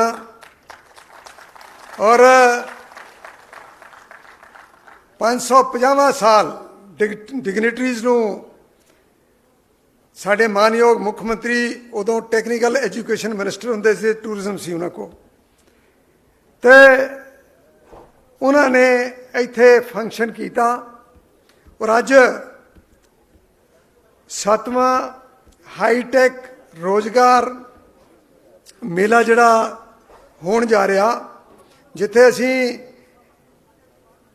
ਮੈਂ ਇਹ ਕਹਿਣ 'ਚ ਕੋਈ ਗਰੇਜ਼ ਨਹੀਂ ਕਰਾਂਗਾ ਕਿ PTU ਨੂੰ ਔਰ ਰੋਜ਼ਗਾਰ ਨੂੰ ਬਤੌਰ ਮੰਤਰੀ ਸਾਡੇ ਮਾਨਯੋਗ ਮੁੱਖ ਮੰਤਰੀ ਜੀ ਨੇ ਬਹੁਤ ਤਰਜੀਹ ਦਿੱਤੀ ਤੇ ਅੱਜ ਲੋਕ ਫਖਰ ਮਹਿਸੂਸ ਕਰਦੇ ਆ ਜਿਨ੍ਹਾਂ ਨੂੰ ਨੌਕਰੀਆਂ ਇਸ ਮੇਲੇ ਰਾਹੀਂ ਮਿਲਦੀਆਂ ਔਰ ਜਿੱਥੇ ਹਾਈਲੀ ਟੈਕਨੀਕਲ ਨੌਕਰੀਆਂ ਉਹ ਵੀ ਮਿਲਦੀਆਂ ਔਰ ਸਾਡੇ ਜਿਹੜੇ ਚਾਹੇ ਸਿਕਿਉਰਿਟੀ ਫੋਰਸਿਸ ਆ ਉਹਨਾਂ ਵਾਸਤੇ ਵੀ ਟ੍ਰੇਨਿੰਗ ਦਿੱਤੀ ਜਾ ਰਹੀ ਆ ਔਰ ਸੈਲਫ ਇੰਪਲੋਇਮੈਂਟ ਦੇ ਬੜੇ ਹੀ ਕੰਮ ਚੱਲ ਰਹੇ ਆ। ਇਹਦਾ ਸ਼੍ਰੇ ਮਾਨਯੋਗ ਮੁੱਖ ਮੰਤਰੀ ਜੀ ਨੂੰ ਜਾਂਦਾ। ਅੱਜ ਜਿੱਥੇ ਇਹ ਰੋਜ਼ਗਾਰ ਦੀ ਗੱਲ ਕਰਦੇ ਹਾਂ 7ਵੇਂ ਮੇਲੇ ਦੀ, ਤੇ ਉੱਥੇ ਬਾਬਾ ਸਾਹਿਬ ਭੀਮ ਰਾਓ ਜੀ ਅੰਬੇਦਕਰ ਸਾਹਿਬ, ਉਹਨਾਂ ਦੇ ਨਾਂ ਦੇ ਉੱਤੇ ਉਹਨਾਂ ਦਾ ਮਿਊਜ਼ੀਅਮ PTU ਦੇ ਵਿੱਚ ਬਣਨ ਜਾ ਰਿਹਾ, ਜਿਹਦੀ ਕਰੀਬ 150 ਕਰੋੜ ਲਾਗਤ ਨਾਲ ਜਾਂ ਇਹ ਤੋਂ ਵੱਧ ਵੀ ਲੱਗ ਸਕਦਾ, ਉਹ CM ਸਾਹਿਬ ਦੱਸਣਗੇ। ਇਹਨਾਂ ਦਾ ਸੁਪਨਾ ਸੀ ਜਿਹੜਾ ਅੱਜ ਸਾਕਾਰ ਹੋਇਆ ਔਰ ਮੈਂ ਤਾਂ ਇੱਥੇ ਤਾਈਂ ਕਹਾਂਗਾ ਕਿ ਬਾਬਾ ਸਾਹਿਬ ਅੰਬੇਦਕਰ ਸਾਹਿਬ, ਉਹਨਾਂ ਦੀ ਸੋਚ, ਉਹਨਾਂ ਨੇ ਸਭ ਨੂੰ ਬਰਾਬਰਤਾ ਦਾ ਸਮਾਜ ਦੇ ਵਿੱਚ ਔਰ ਪੋਲਿਟਿਕਸ ਦੇ ਵਿੱਚ ਹਿੱਸਾ ਦਿੱਤਾ ਔਰ CM ਸਾਹਿਬ ਤੁਹਾਡੇ ਨਾਲੋਂ ਵੱਡਾ ਸਬੂਤ ਨਹੀਂ ਹੋ ਸਕਦਾ। ਅੱਜ ਤੁਸੀਂ CM ਦੀ ਕੁਰਸੀ ਤੇ ਬੈਠੇ ਹੋ ਔਰ ਅਕਸਰ ਕੋਈ ਵੀ ਪੋਲੀਟੀਕਲ ਬੰਦਾ ਜਦੋਂ CM ਆਵੇ ਤੇ ਉਹਦੇ ਅੱਗੇ ਬੇਨਤੀ ਕਰਦਾ, ਜੀ ਮੇਰੇ ਹਲਕੇ 'ਚ ਆਹ ਦੇ ਦਿਓ, ਮੇਰੇ ਹਲਕੇ 'ਚ ਪੀਣ ਵਾਲਾ ਪਾਣੀ ਨਹੀਂ, ਸੀਵਰੇਜ। ਮੈਂ ਇਹ ਗੱਲਾਂ ਨਹੀਂ ਕਰਨੀਆਂ ਚਾਹੁੰਦਾ। ਮੈਂ ਗੱਲ ਕਰਨੀ ਚਾਹੁੰਦਾ ਦੁਆਬੇ ਦੀ।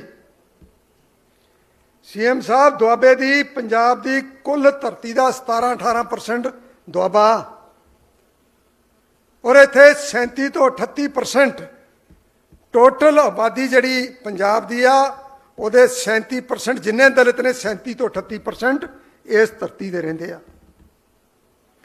ਤੁਹਾਨੂੰ ਮੌਕਾ ਮਿਲਿਆ ਅੱਜ ਬਤੌਰ ਸੀਐਮ, ਔਰ ਟਾਈਮ ਹੈ ਆਪਣੇ ਕੋਲ 100 ਦਿਨ। 31 ਦਸੰਬਰ ਨੂੰ ਕੋਡ ਲੱਗ ਜਾਣਾ, you will be care taker. ਔਰ ਇਹ 37% ਜਿਹੜੇ ਲੋਕ ਆ, ਇਹਨਾਂ ਬਾਰੇ ਔਰ ਦੁਆਬੇ ਬਾਰੇ, ਸਮੁੱਚੇ ਦੁਆਬੇ ਬਾਰੇ ਉਹਨਾਂ ਨਹੀਂ ਸੋਚਿਆ ਗਿਆ ਜਿੰਨਾ ਸੋਚਣਾ ਚਾਹੀਦਾ ਸੀਗਾ। ਦਲਿਤ ਪੋਪੂਲੇਸ਼ਨ ਇੱਥੇ ਸਾਰਿਆਂ ਨਾਲੋਂ ਵੱਧ ਹੋਵੇ।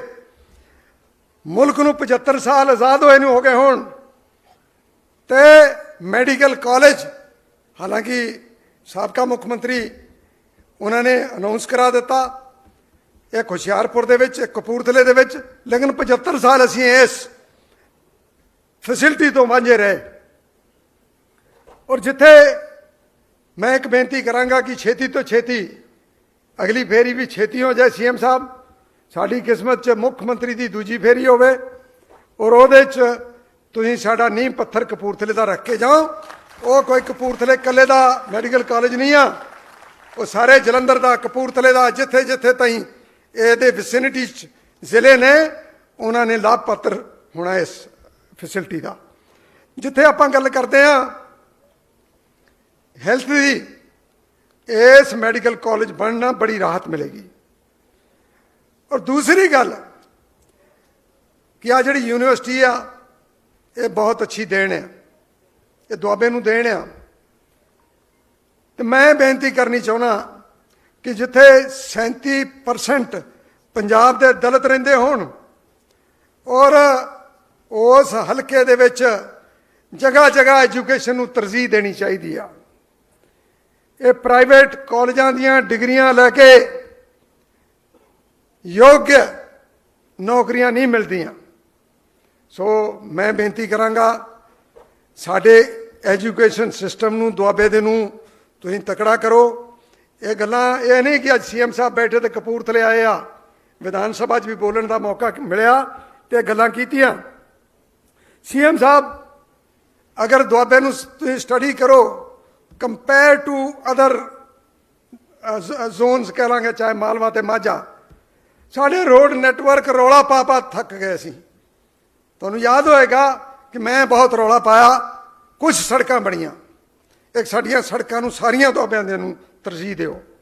ਔਰ ਇੱਕ ਛੋਟੀ ਜਿਹੀ ਗੱਲ ਹੋਰ ਕਰਨੀ ਚਾਹੁੰਦਾ, ਦੁਆਬੇ ਦੀ 18% ਧਰਤੀ ਤੇ ਸਾਨੂੰ ਸਾਡੇ ਪਾਣੀ ਦਾ ਹੱਕ ਕੀ ਮਿਲਦਾ? ਨਹਿਰਾਂ ਦਾ 7%, ਔਰ 7% ਵੀ ਸੀਜ਼ਨਲ ਆ, ਪੀਰੀਅਨੀਅਲ ਨਹੀਂ। ਜਦੋਂ ਦਿਲ ਕਰਦਾ ਉਦੋਂ ਖੋਲ ਦਿੰਦੇ ਆ, ਜਦੋਂ ਫਾਲਤੂ ਹੁੰਦਾ ਉਦੋਂ ਪਾਣੀ ਇਸ ਦੁਆਬੇ ਦੀ ਧਰਤੀ ਤੇ ਆਉਂਦਾ, ਤੇ ਜਦੋਂ ਲੋੜ ਹੁੰਦੀ ਆ ਤੇ ਸਾਡੇ ਨਹਿਰੀ ਪਾਣੀ ਨੂੰ ਉਡੀਕਦੇ ਲੋ। ਇੰਨਾ ਹੀ ਕਾਫੀ ਨਹੀਂ, ਤੁਹਾਡੇ ਜਿਹੜੇ ਫੈਸਲੇ ਲਏ ਪਿਛਲੇ ਪਹਿਲੀ ਕੈਬਨਿਟ ਮੀਟਿੰਗ 'ਚ, ਉਹਨਾਂ ਦੀ ਜਿੰਨੀ ਸ਼ਲਾਘਾ ਕੀਤੀ ਜਾਵੇ ਉਨੀ ਥੋੜੀ ਆ। ਤੁਸੀਂ ਹਰ ਵਰਗ ਬਾਰੇ ਸੋਚਿਆ, ਗਰੀਬ ਜਨਤਾ ਬਾਰੇ ਸੋਚਿਆ, ਪਾਣੀ ਦੇ ਬਿੱਲਾਂ ਬਾਰੇ ਸੋਚਿਆ, ਜਿਹੜਾ ਦਿਹਾਤ ਦੇ ਪਾਣੀ ਬਾਰੇ ਤੁਸੀਂ ਸੋਚਿਆ, ਜਿਹੜਾ ਪੀਣ ਵਾਲਾ ਪਾਣੀ ਪਿੰਡਾਂ ਦੇ ਵਿੱਚ, ਸ਼ਹਿਰ ਦੇ ਵਿੱਚ ਲੋਕ ਪੀਣ ਵਾਲੇ ਪਾਣੀ ਦੇ ਪੈਸੇ ਨਹੀਂ ਦਿੰਦੇ, ਲੇਕਿਨ ਪਿੰਡਾਂ ਵਾਲਿਆਂ ਨੂੰ ਪੈਂਦੇ ਸੀਗੇ, ਕੰਡੀਸ਼ਨ ਕੋਈ ਵੀ ਰਹੀ ਹੋਵੇ। ਇੱਕ ਛੋਟੀ ਜਿਹੀ ਹੋਰ ਮੈਂ ਗੱਲ ਕਰਾਂਗਾ ਕਿ ਫਰਕ ਬਹੁਤ ਹੈ। ਸਾਡੇ ਲੋਕ ਬ੍ਰੇਨ ਡਰੇਨ ਵੀ ਹੋ ਰਿਹਾ ਇੱਥੋਂ ਬਹੁਤ, ਔਰ ਮਜ਼ਦੂਰ ਵੀ ਵਿਦੇਸ਼ ਜਾਣਾ ਪਸੰਦ ਕਰਦਾ, ਇੱਥੇ ਰਹਿਣਾ ਨਹੀਂ ਪਸੰਦ ਕਰਦਾ। ਔਰ ਨੌਕਰੀਆਂ ਦੇ ਵਿੱਚ ਚਾਹੇ ਲਾਈਨਮੈਨ ਦੀ ਗੱਲ ਕਰ ਲਓ, ਚਾਹੇ ਨਰਸਿੰਗ ਦੀ ਗੱਲ ਕਰ ਲਓ, ਚਾਹੇ ਸੈਕਟਰੀਆਂ ਦੀ ਗੱਲ ਕਰ ਲਓ, ਦੁਆਬੇ ਦੇ ਸਾਡੇ ਬੜੀ ਵੱਡੀ ਸਮੱਸਿਆ ਆ ਕਿ ਹਸਪਤਾਲਾਂ 'ਚ ਸਾਨੂੰ ਸਟਾਫ ਪੂਰਾ ਨਹੀਂ ਮਿਲ ਰਿਹਾ। ਲਾਈਨਮੈਨ ਮਾਝੇ ਦੇ, ਮੈਂ ਕਿਸੇ ਦੇ ਉਲਟ ਨਹੀਂ, ਉਹ ਰਹਿਣ। ਹੁਣ ਜਿਹੜੀ ਭਰਤੀ ਹੋਵੇ ਉਹ ਕਾਡਰ ਬੇਸਡ ਹੋਵੇ, ਜਿਹੜਾ ਜਿੱਥੇ ਭਰਤੀ ਹੋ ਗਿਆ ਉਹ ਉਸ ਰੀਜਨ ਤੋਂ ਬਾਹਰ ਨਹੀਂ ਜਾ ਸਕਦਾ, ਚਾਹੇ ਉਹ ਮਾਲਵੇ ਤੋਂ ਆ ਕੇ ਨੌਕਰੀ ਕਰੇ, ਚਾਹੇ ਉਹ ਦੁਆਬੇ ਮਾਝੇ ਤੋਂ ਆ ਕੇ ਨੌਕਰੀ ਕਰੇ। ਜੇ ਉਹ ਕੰਪੀਟੀਸ਼ਨ 'ਚ ਯੋਗ ਆ ਤਾਂ ਉਹਨੂੰ ਨੌਕਰੀ ਮਿਲਣੀ ਆ। ਟਰਾਂਸਪੇਰੈਂਸੀ ਤਾਂ ਹੈ ਹੀ, ਲੇਕਿਨ ਇਹਨੂੰ ਜ਼ੋਨ ਵਾਈਜ਼ ਕਰ ਦਿਓ। ਸਾਡੇ ਅੱਜ ਕੁੱਲ 22 ਜਾਂ 24% ਲੋਕਾਂ ਦੇ ਨਾਲ PSPCL ਚੱਲ ਰਹੀ ਆ। ਜੇ ਲਾਈਨ ਖਰਾਬ ਹੋ ਜਾਵੇ ਤਾਂ JE ਹੈ ਨਹੀਂ, SDO ਹੈ ਨਹੀਂ, ਲਾਈਨਮੈਨ ਹੈ ਨਹੀਂ। ਸੋ ਮੈਂ ਕਿੱਧਰ ਨੂੰ ਚੱਲ ਗਿਆ। ਇਹ ਸਾਂਝੀ ਸੀਗੀ। ਬਹੁਤ ਸਾਰੇ MLA ਸਾਹਿਬਾਨ, ਸਾਡੇ ਚੌਧਰੀ ਸਾਹਿਬ ਵੀ ਇੱਥੇ ਬੈਠੇ ਆ, ਦੁਆਬੇ ਦੇ ਹੋਰ ਲੀਡਰ ਵੀ ਬੈਠੇ ਆ। ਇਹ ਸਾਡਾ ਫਰਕ ਕੱਢਣਾ ਚਾਹੀਦਾ। ਔਰ ਇੰਨਾ ਹੀ ਨਹੀਂ, ਮੈਂ ਇੱਕ ਹੋਰ ਤੁਹਾਨੂੰ ਗੱਲ ਦੱਸਾਂ। 2 ਜ਼ਿਲ੍ਹਿਆਂ ਦੇ ਵਿੱਚ 2 ਜ਼ਿਲ੍ਹੇ, ਹੁਣ ਮੈਂ ਜ਼ਿਲ੍ਹਿਆਂ ਦੇ ਨਾਂ ਲੈਂਦਾ ਚੰਗਾ ਨਹੀਂ ਲੱਗੂਗਾ, ਉਹ ਕਿਸੇ ਵਿਅਕਤੀ ਵਿਸ਼ੇਸ਼ ਪਹਿਲੇ ਵਾਲਿਆਂ ਦੇ, ਇਹਨਾਂ ਤੋਂ ਵੀ ਪਹਿਲਾਂ ਵਾਲਿਆਂ ਦੇ 100 ਕਰੋੜ ਰੁਪਏ ਦੇ ਪਾਈਪ ਹਰ ਸਾਲ ਪੰਜਾਬ 'ਚ ਆਉਂਦੇ ਆ। ਅੰਡਰਗਰਾਊਂਡ ਲੇਇੰਗ ਹੁੰਦੀ ਆ, ਤਾਂ ਨਾ ਮਾਝੇ ਨੂੰ ਉਹਦਾ 1 ਮੀਟਰ ਮਿਲਦਾ, ਤੇ ਨਾ ਉਹਦਾ 1 ਮੀਟਰ ਦੁਆਬੇ ਨੂੰ ਮਿਲਦਾ। ਮੁਕਤਸਰ ਔਰ ਬਠਿੰਡੇ 'ਚ ਹੀ ਖਪ ਜਾਂਦੇ ਆ। ਸੋ ਮੈਂ ਇਹ ਬੇਨਤੀ ਕਰਾਂਗਾ, ਜਿਹੜੀ ਲੌਬਸਾਈਡਡ ਡਿਵੈਲਪਮੈਂਟ ਆ, ਦੂਰ ਅੰਦੇਸ਼ੀ ਨਾਲ ਲੋੜਵੰਦ ਲੋਕਾਂ ਲਈ। ਔਰ ਜੇ ਤੁਸੀਂ ਨਹੀਂ ਕਰਨਾ, ਕਿਉਂ ਨਹੀਂ ਕਰਨਾ? ਕਰਨਾ ਤੁਸੀਂ, ਤੁਹਾਤੋਂ ਕਰਾਉਣਾ, ਕਿਉਂਕਿ ਦਲਿਤ ਸਾਰਿਆਂ ਵੱਧ ਦੁਆਬੇ 'ਚ ਵਸਦੇ ਆ। ਅੱਛਾ ਬਈ ਨੌਜਵਾਨ ਲੋਕੋ, ਤੁਸੀਂ ਕਹੋਗੇ ਕਿੱਧਰ ਨੂੰ ਪੋਲੀਟੀਕਲ ਗੱਲ ਕਰਨ ਲੱਗ ਪਿਆ। ਮੈਂ ਸਮਝਦਾ ਕਿ ਚਰਨਜੀਤ ਸਿੰਘ ਜੀ ਚੰਨੀ ਮੁੱਖ ਮੰਤਰੀ ਪੰਜਾਬ, ਇਹਨਾਂ ਦੀ ਜਿਸ ਦਿਲਚਸਪੀ, ਇਹਨਾਂ ਦਾ ਦਿਲ, ਇਹਨਾਂ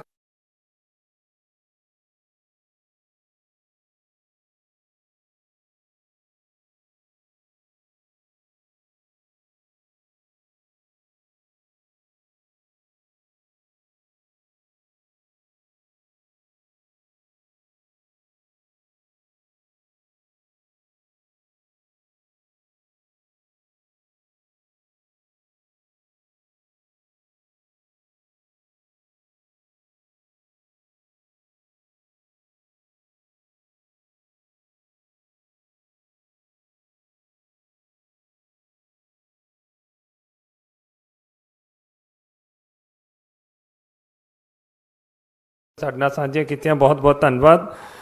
ਸੋ ਜਿਸ ਤਰ੍ਹਾਂ MLA ਸਾਹਿਬਾਨ ਵੱਲੋਂ ਰਾਣਾ ਗੁਰਜੀਤ ਜੀ ਨੇ ਡਿਊਟੀ ਲਗਾਈ ਹੈ, ਆਪਣੀ ਡਿਊਟੀ ਨਿਭਾਈ ਹੈ, ਕਿਉਂਕਿ ਅੱਜ ਸਾਡੇ ਸਮਾਗਮ ਦੇ ਵਿੱਚ ਸਾਡੇ MP ਸਾਹਿਬਾਨ ਵੀ ਕਈ ਵੱਖ-ਵੱਖ ਲੋਕ ਸਭਾ ਹਲਕਿਆਂ ਤੋਂ ਸਾਡੇ ਕੋਲ ਪਹੁੰਚੇ ਨੇ।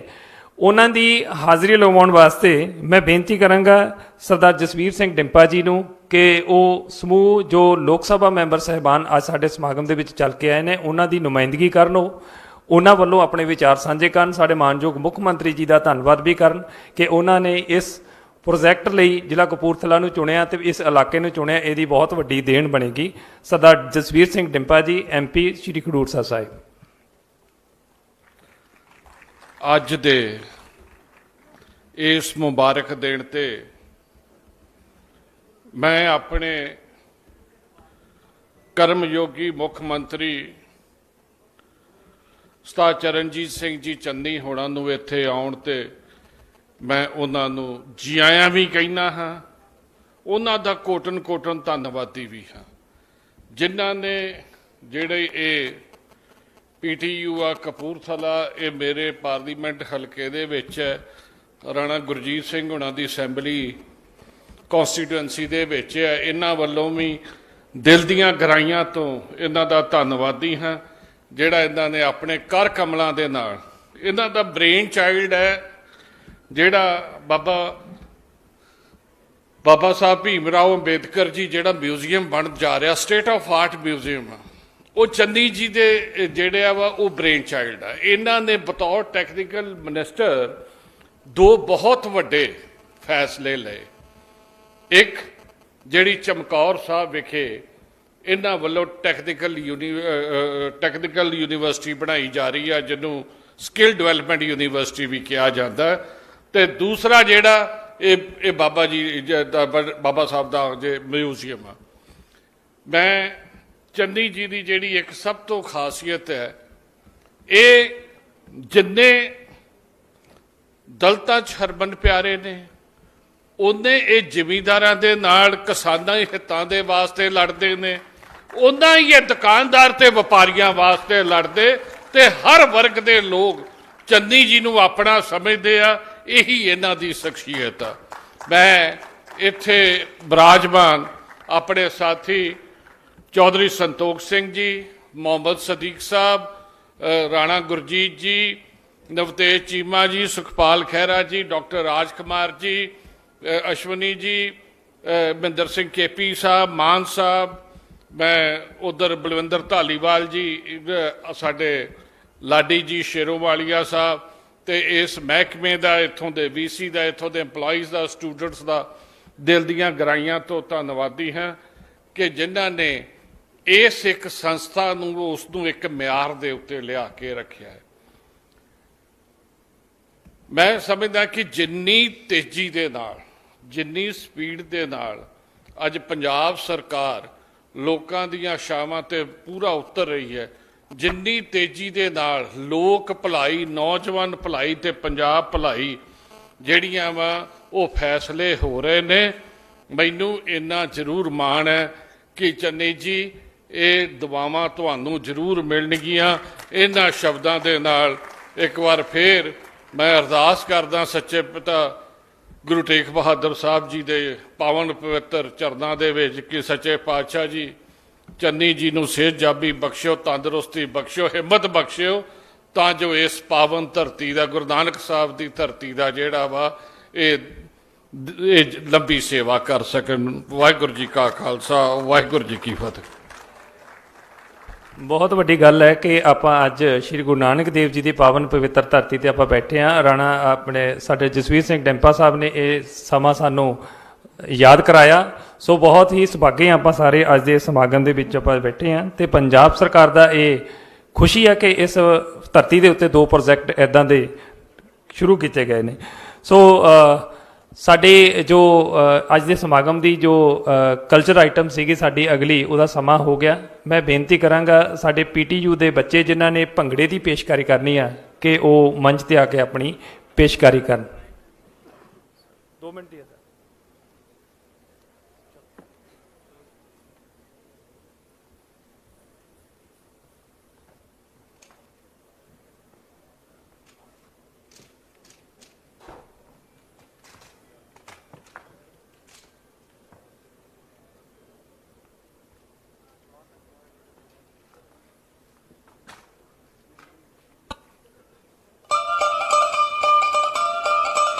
ਅਸੀਂ ਜਾਏ ਧਰਤ ਪੰਜਾਬ ਦੇ ਅਣਖਾਂ ਤੇ ਵੇਲੀ, ਅਸੀਂ ਸਭ ਤੋਂ ਪਹਿਲਾਂ ਜਪਦੇ ਗੁਰੂਆਂ ਦਾ ਨਾਵਾਂ। ਉਹ ਥਰ ਥਰ ਵੈਰੀ ਕੰਬਦੇ ਸਾਨੂੰ ਦੇਖ ਮਦਾਨੇ, ਹੱਸ ਕੇ ਜੰਗ ਨੂੰ ਤੋੜਦੀਆਂ ਪੁੱਤਰਾਂ ਨੂੰ ਮਾਵਾਂ। ਜਦ ਰੰਗ ਸੁਨਹਿਰੀ ਧਰਤ ਨੂੰ ਹੋ ਮੌਲਾ ਰੰਗੇ, ਜਦ ਰੰਗ ਸੁਨਹਿਰੀ ਧਰਤ ਨੂੰ ਹੋ ਮੌਲਾ ਰੰਗੇ, ਜਦ ਦਗਾ ਢੋਲ ਤੇ ਖੜਕਦਾ ਮੈਂ ਭੰਗੜੇ ਪਾਵਈਓ।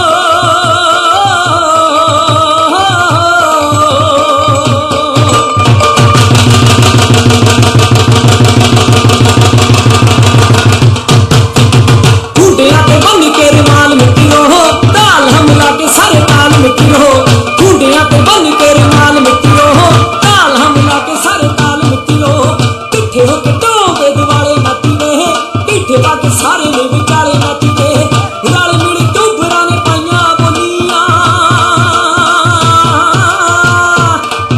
ਉਹ ਰਲ ਮਿਲ ਟੋਬਰਾਂ ਨੇ ਪਾਈਆਂ ਬੋਲੀਆਂ। ਭੰਗੜੇ ਚ ਕੱਢ ਤੇ ਕੁੜਾ ਕੇ ਢੋਲੀਆਂ, ਭੰਗੜੇ ਚ ਕੱਢ ਤੇ ਕੁੜਾ ਕੇ ਢੋਲੀਆਂ।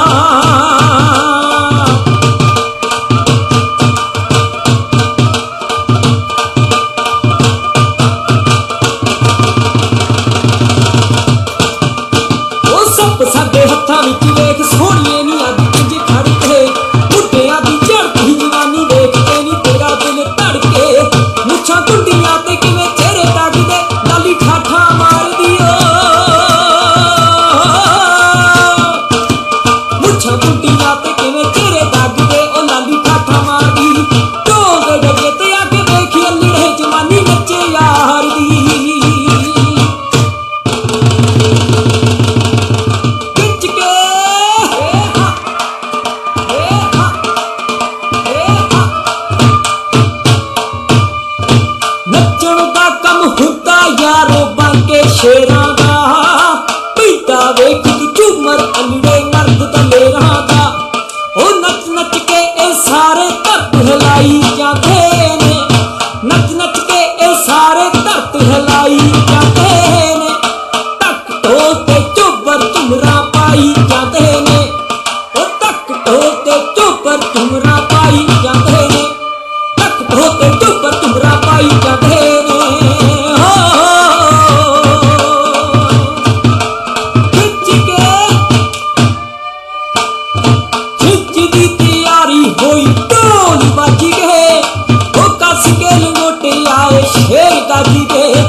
ਅੱਜ ਦੇ ਸਮਾਗਮ ਨੂੰ ਚਾਰ ਚੰਨ ਲਾਉਣ ਵਾਸਤੇ ਸਾਡੇ ਮਾਨਯੋਗ ਮੁੱਖ ਮੰਤਰੀ ਸਾਹਿਬ ਨੇ ਵੀ ਕੋਈ ਕਸਰ ਬਾਕੀ ਨਹੀਂ ਛੱਡੀ। ਸੋ ਇਹ ਸਮਾਗਮ ਉਹਨਾਂ ਟਾਈਮ ਸਫਲ ਨਹੀਂ ਹੋਏਗਾ ਜੇ ਅਗਰ ਮੈਂ ਇੱਕ ਗੱਲ ਮੈਂਸ਼ਨ ਨਹੀਂ ਕਰਾਂਗਾ। ਮਾਨਯੋਗ ਸਾਡੇ ਸੀਨੀਅਰ ਅਫੀਸ਼ੀਅਲ ਸਾਹਿਬਾਨ ਮੈਨੂੰ 1 ਮਿੰਟ ਦੇ ਦੇਣ।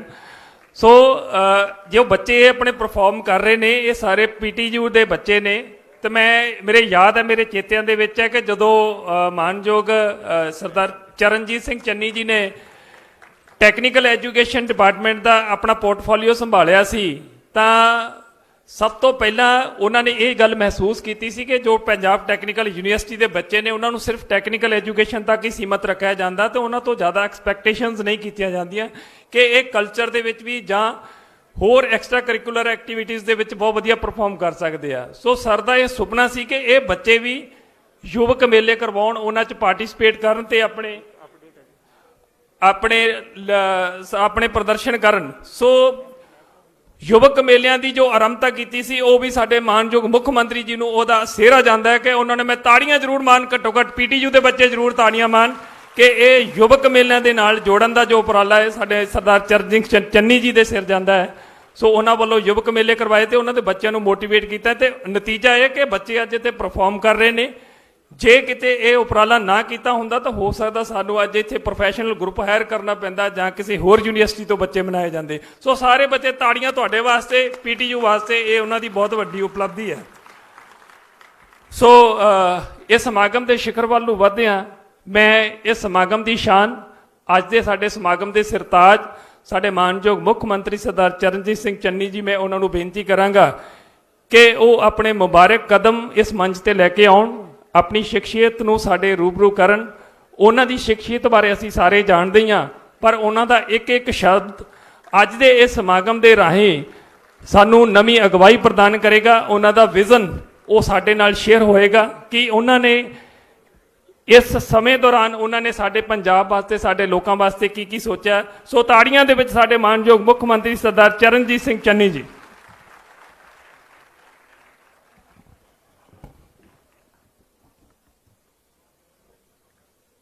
परम सत्कारयोग इस हल्के दे MP साहब सरदार जसवीर सिंह डिंपा जी, इस हल्के दे MLA साहब राणा गुरजीत सिंह जी, श्री महेंद्र सिंह KP जी साबका प्रधान पंजाब प्रदेश कांग्रेस कमेटी, साबका MP साबका मंत्री साहब, श्री मोहम्मद सिद्दीक जी MP साहब, साढ़े सत्कारयोग चौधरी संतोख सिंह जी MP साहब, मेरे बड़े भी राजकुमार वेरका जी MLA साहब, नवतेज सिंह चीमा जी MLA साहब, बलविंदर सिंह धालीवाल जी, सुखपाल सिंह खैरा जी, हरजोत कमल जी, बलविंदर लाडी जी, संतोख सिंह भलाईपुर जी, जोगिंदर सिंह मान जी, श्रीमती दीप्ति उब्बल जी ते साढ़े इत्थे दे SSP ते होर सारे अफसर साहबान, मेरे टूरिज्म डिपार्टमेंट दे additional chief secretary Sanjay ji, जिन्हों ने बड़ी मेहनत करके इस प्रोजेक्ट को इत्थे लेके आंदा है, साढ़े बराड़ मैडम, साढ़े भैन जी ਜਿਹੜੇ ਡਾਇਰੈਕਟਰ ਹੈ ਸਾਡੇ ਟੂਰਿਜ਼ਮ ਦੇ, ਜਿਨ੍ਹਾਂ ਨੇ ਬੜੀ ਮਿਹਨਤ ਕੀਤੀ ਹੈ ਇਸ ਪ੍ਰੋਜੈਕਟ ਦੇ ਵਿੱਚ। ਅੱਜ ਮੈਨੂੰ ਬੜੀ ਖੁਸ਼ੀ ਹੋ ਰਹੀ ਹੈ ਕਿ ਮੈਂ ਮੁੱਖ ਸੇਵਾਦਾਰ ਦਾ ਅਹੁਦਾ ਸੰਭਾਲਣ ਤੋਂ ਪਹਿਲਾਂ ਦੇ ਨਾਲ ਲੱਗਦੀ ਪਹਿਲੀ ਵਾਰ ਆਪਣੇ ਲਈ ਚਾਨਣ ਮੁਨਾਰਾ डॉक्टर अंबेडकर जी का म्यूजियम का उद्घाटन करने का माण प्राप्त कर रहे हैं। अंबेडकर साहब की शख्सियत एक ऐसी शख्सियत है जिस तो सानू प्रेरणा मिलती है कि तुसी किसी भी गरीब लताड़े होए कजिही जी हालत में भी पैदा हो, ਤੁਸੀਂ ਸਿਖਰ ਤੇ ਪਹੁੰਚ ਸਕਦੇ ਹੋ।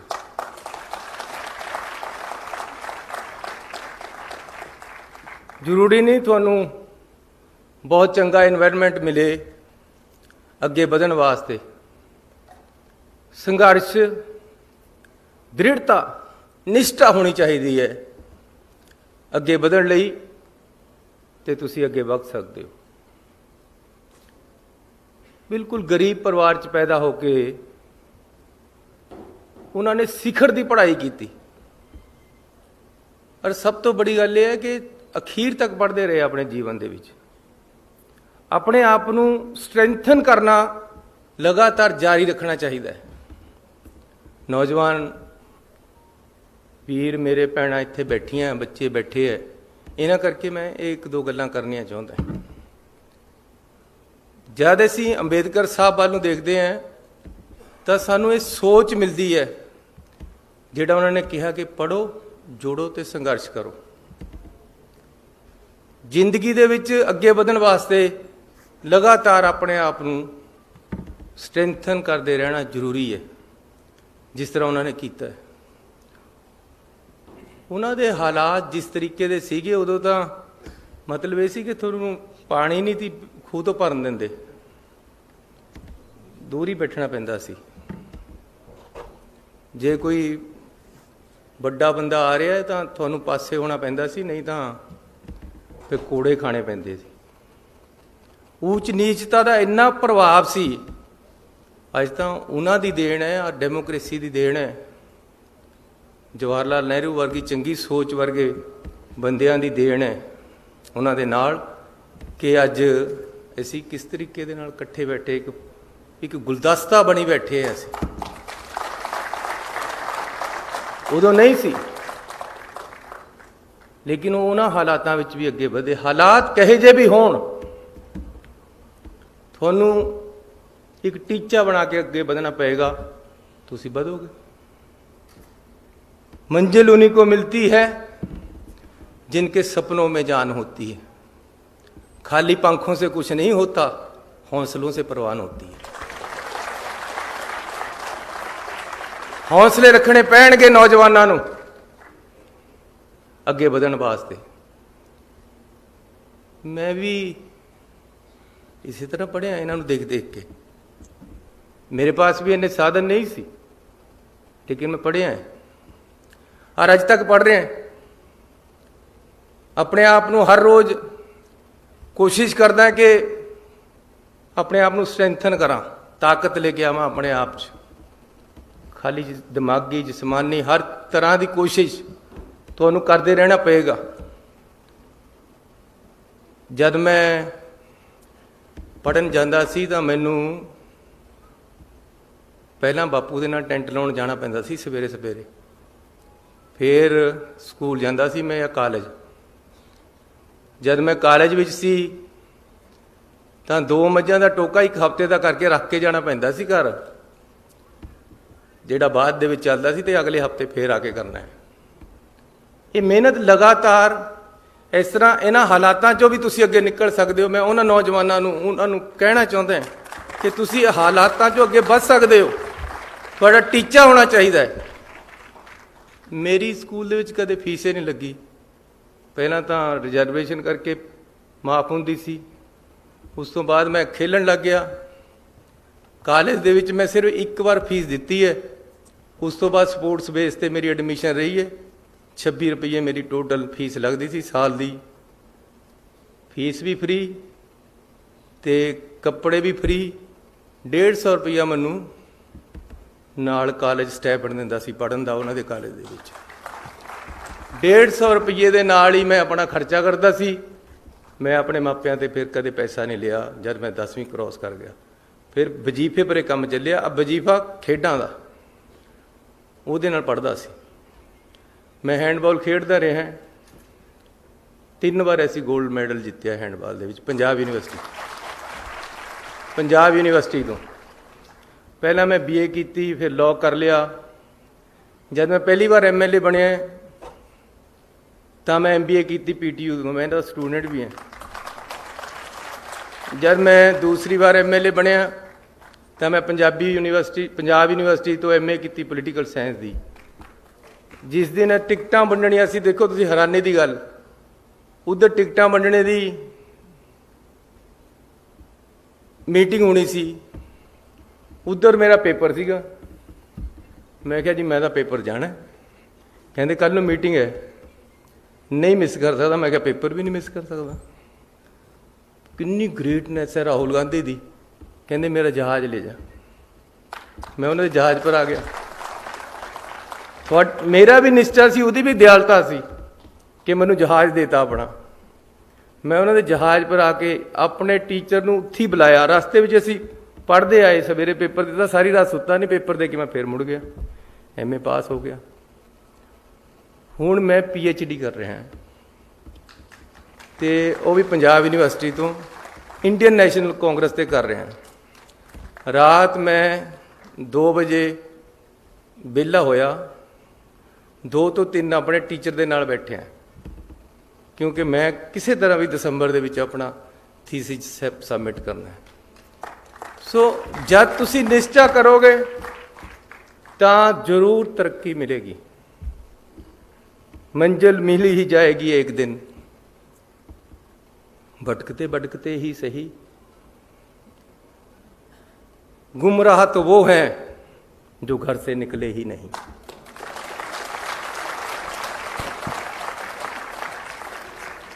सो नौजवान दोस्तों, आज थानू जॉब मिली है। ये कोई आखिरी जॉब नहीं है जी। अज 15-20 हज़ार 25 हज़ार 50 हज़ार दी मिली है। तरक्की करो, और बहुत दुनिया पई है सितारों से आगे जहां और भी हैं। थानू लगातार अपने आप को बिल्ड करना है। जेडे अज क्लर्क लगे हैं, मेरा भाई मनमोहन सिंह वो लग्या सी जेई ओवरसीर कहते सी, उदों डिप्लोमा करके। उस तो बाद उन्हें नौकरी दे विच डिग्री की, फिर BA की, फिर लॉ किया, फिर इंजीनियरिंग की बड़ी डिग्री की, इंजीनियर इन चीफ हुण रिटायर होया। मतलब सब तो छोटी पौड़ी तो उतर के सब तो लास्ट पौड़ी ते गया। उसका कारण क्या है कि लगातार अपने आप को स्ट्रेंथन करता रहा। इसलिए मैं पंजाब के नौजवान नूं बेनती करना चाहता है कि ਉਹਦੇ ਵੱਲ देखो। आ मेरी फोटो लगी भी उसके सामने बाबा अंबेडकर जी दे। मैं क्या यार जिन्हें आह बनाया, मैं नहीं बनाया ये डिजाइन। मैनू बड़ा चंगा लग्या कि मैं ਉਹਦੇ ਵੱਲੋਂ देख रहा तो वो मेरे ਵੱਲੋਂ देख रहे। ਉਹਦੀ ਜ਼ਿੰਦਗੀ ਨੂੰ ਪੜੋ, ਉਸ ਤੋਂ ਸਿੱਖਿਆ ਲਓ, ਜ਼ਿੰਦਗੀ ਦੇ ਵਿੱਚ ਸੰਘਰਸ਼ ਕਰੋ ਤੇ ਫਿਰ ਅੱਗੇ ਵਧੋ। ਪੰਜਾਬ ਸਰਕਾਰ ਤੁਹਾਡੇ ਨਾਲ। ਜੋ ਪੰਜਾਬ ਸਰਕਾਰ ਤੋਂ ਕਰਾਉਣਾ ਚਾਹੁੰਦੇ ਆ ਮੈਨੂੰ ਦੱਸੋ, ਮੈਂ ਤੁਹਾਡੇ ਵਾਸਤੇ ਹਾਜ਼ਰ ਹਾਂ ਵਿੱਚ ਬੈਠਾ। ਮੇਰਾ ਕਿਹੜੇ ਟੈਲੀਫੋਨ ਬੰਦ ਹੁੰਦਾ। ਇਹ ਹੋ ਸਕਦਾ ਕਿ ਵੀ ਕਈ ਵਾਰ ਮੈਂ ਇੱਥੇ ਲੈਕਚਰ ਕਰ ਰਿਹਾ, ਉੱਥੇ ਕਾਲ ਮਿਸ ਹੋ ਜੇ, ਲੇਕਿਨ ਖੁੱਲ੍ਹਾ ਹੈ ਹਰ ਟਾਈਮ, ਦਿਨ ਰਾਤ ਖੁੱਲ੍ਹਾ ਹੈ। ਨਾਲੇ ਰਾਤ ਮੈਨੂੰ 1:30 ਵਜੇ ਇੱਕ ਟੈਲੀਫੋਨ ਆ ਗਿਆ, ਬਾਈ ਜੀ ਗਲਤੀ ਮਾਫ ਪਾਈ ਸੀ, ਮੈਂ ਤੁਹਾਨੂੰ ਕਹਿੰਦਾ ਰਾਤ ਨੂੰ ਕਰ ਲਿਆ। मैंने नहीं, मेरे वास्ते तो सवेरे ही कर ले 1:30 बजे। मैं कईयां नूं कहना यार दिन च कर ले कर, पर कईयां दी आदत है कि रात नहीं करना। एक बाहर तो आ गया रात टेलीफोन, इस तरह कि मैनू आदत है कि मैं बैल बंद करके नहीं सो सकता टेलीफोन की, क्योंकि किसी नूं जरूरत हो सकती है रात नूं।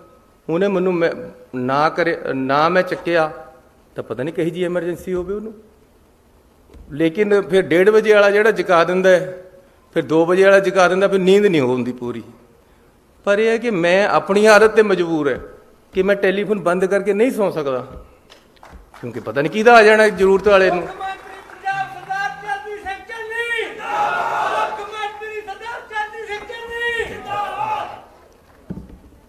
मैं लिख के कुछ होर लिया सी, और मैनू मेरे अफसर कहते यार असीं लिख के कुछ होर दिंदे, तुसीं बोल कुछ होर आउंदे हो। मैनू नहीं आता पसंद लिखिया वा, मैं अपने दिल से बोलना है, जो मेरे अंदर है मैं वो बोलना है। मेरे अंदर ये है कि मैं पंजाब नूं अगे लेके जाना चाहता है। मैनू तुसीं मुख मंत्री बनाता, मेरे भांडे विच तां इन्नी जगह भी नहीं सी जिन्नी तुसीं पाती है। लेकिन ਹੁਣ ਮੈਂ ਉਹਨਾਂ ਦੇ ਭਾਂਡੇ ਭਰਨਾ ਚਾਹੁੰਦਾ ਜਿਨ੍ਹਾਂ ਦੇ ਭਾਂਡੇ ਅੱਜ ਤੱਕ ਨਹੀਂ ਭਰੇ, ਖਾਲੀ ਪੇ ਢੀਕ ਰਹੇ ਪਾੜੇ। ਮੈਂ ਉਹਨਾਂ ਪੰਜਾਬੀਆਂ ਨੂੰ, ਉਹਨਾਂ ਪੰਜਾਬ ਦੇ ਨੌਜਵਾਨਾਂ ਨੂੰ ਅੱਗੇ ਲੈ ਕੇ ਜਾਣਾ ਚਾਹੁੰਦਾ ਜਿਨ੍ਹਾਂ ਨੂੰ ਓਪਰਚੁਨਿਟੀ ਨਹੀਂ ਮਿਲ ਰਹੀ।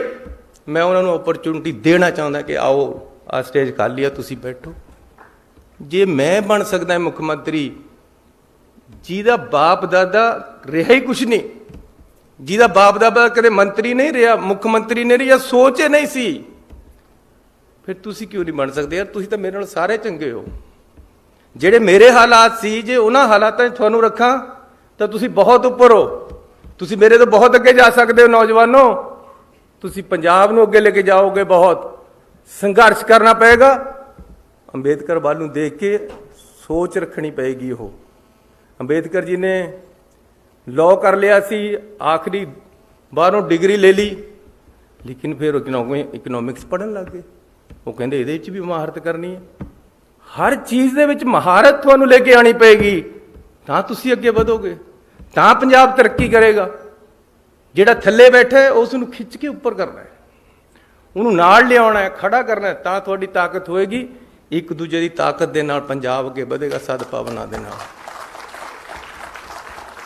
ਸੋ ਅੱਜ ਅਸੀਂ 150 ਕਰੋੜ ਰੁਪਈਆ ਲਗਾ ਕੇ ਅੰਬੇਦਕਰ ਸਾਹਿਬ ਦਾ ਮਿਊਜ਼ੀਅਮ ਇੱਥੇ ਤਿਆਰ ਕਰ ਰਹੇ, ਤਾਂ ਕਿ ਮੇਰੇ ਪੰਜਾਬ ਦੇ, ਦੇਸ਼ ਦੇ, ਦੁਨੀਆ ਦੇ ਲੋਕ ਆ ਕੇ ਦੇਖਣ ਤੇ ਉਸ ਤੋਂ ਸਿੱਖਣ ਕਿ ਕਿਸ ਤਰ੍ਹਾਂ ਅੱਗੇ ਵਧਣਾ ਹੁੰਦਾ ਤੇ ਕਿਆ ਕਿਆ ਉਹਨਾਂ ਦੇ ਗੁਣ ਸੀ, ਉਹਨਾਂ ਨੂੰ ਗ੍ਰਹਿਣ ਕਰਨ।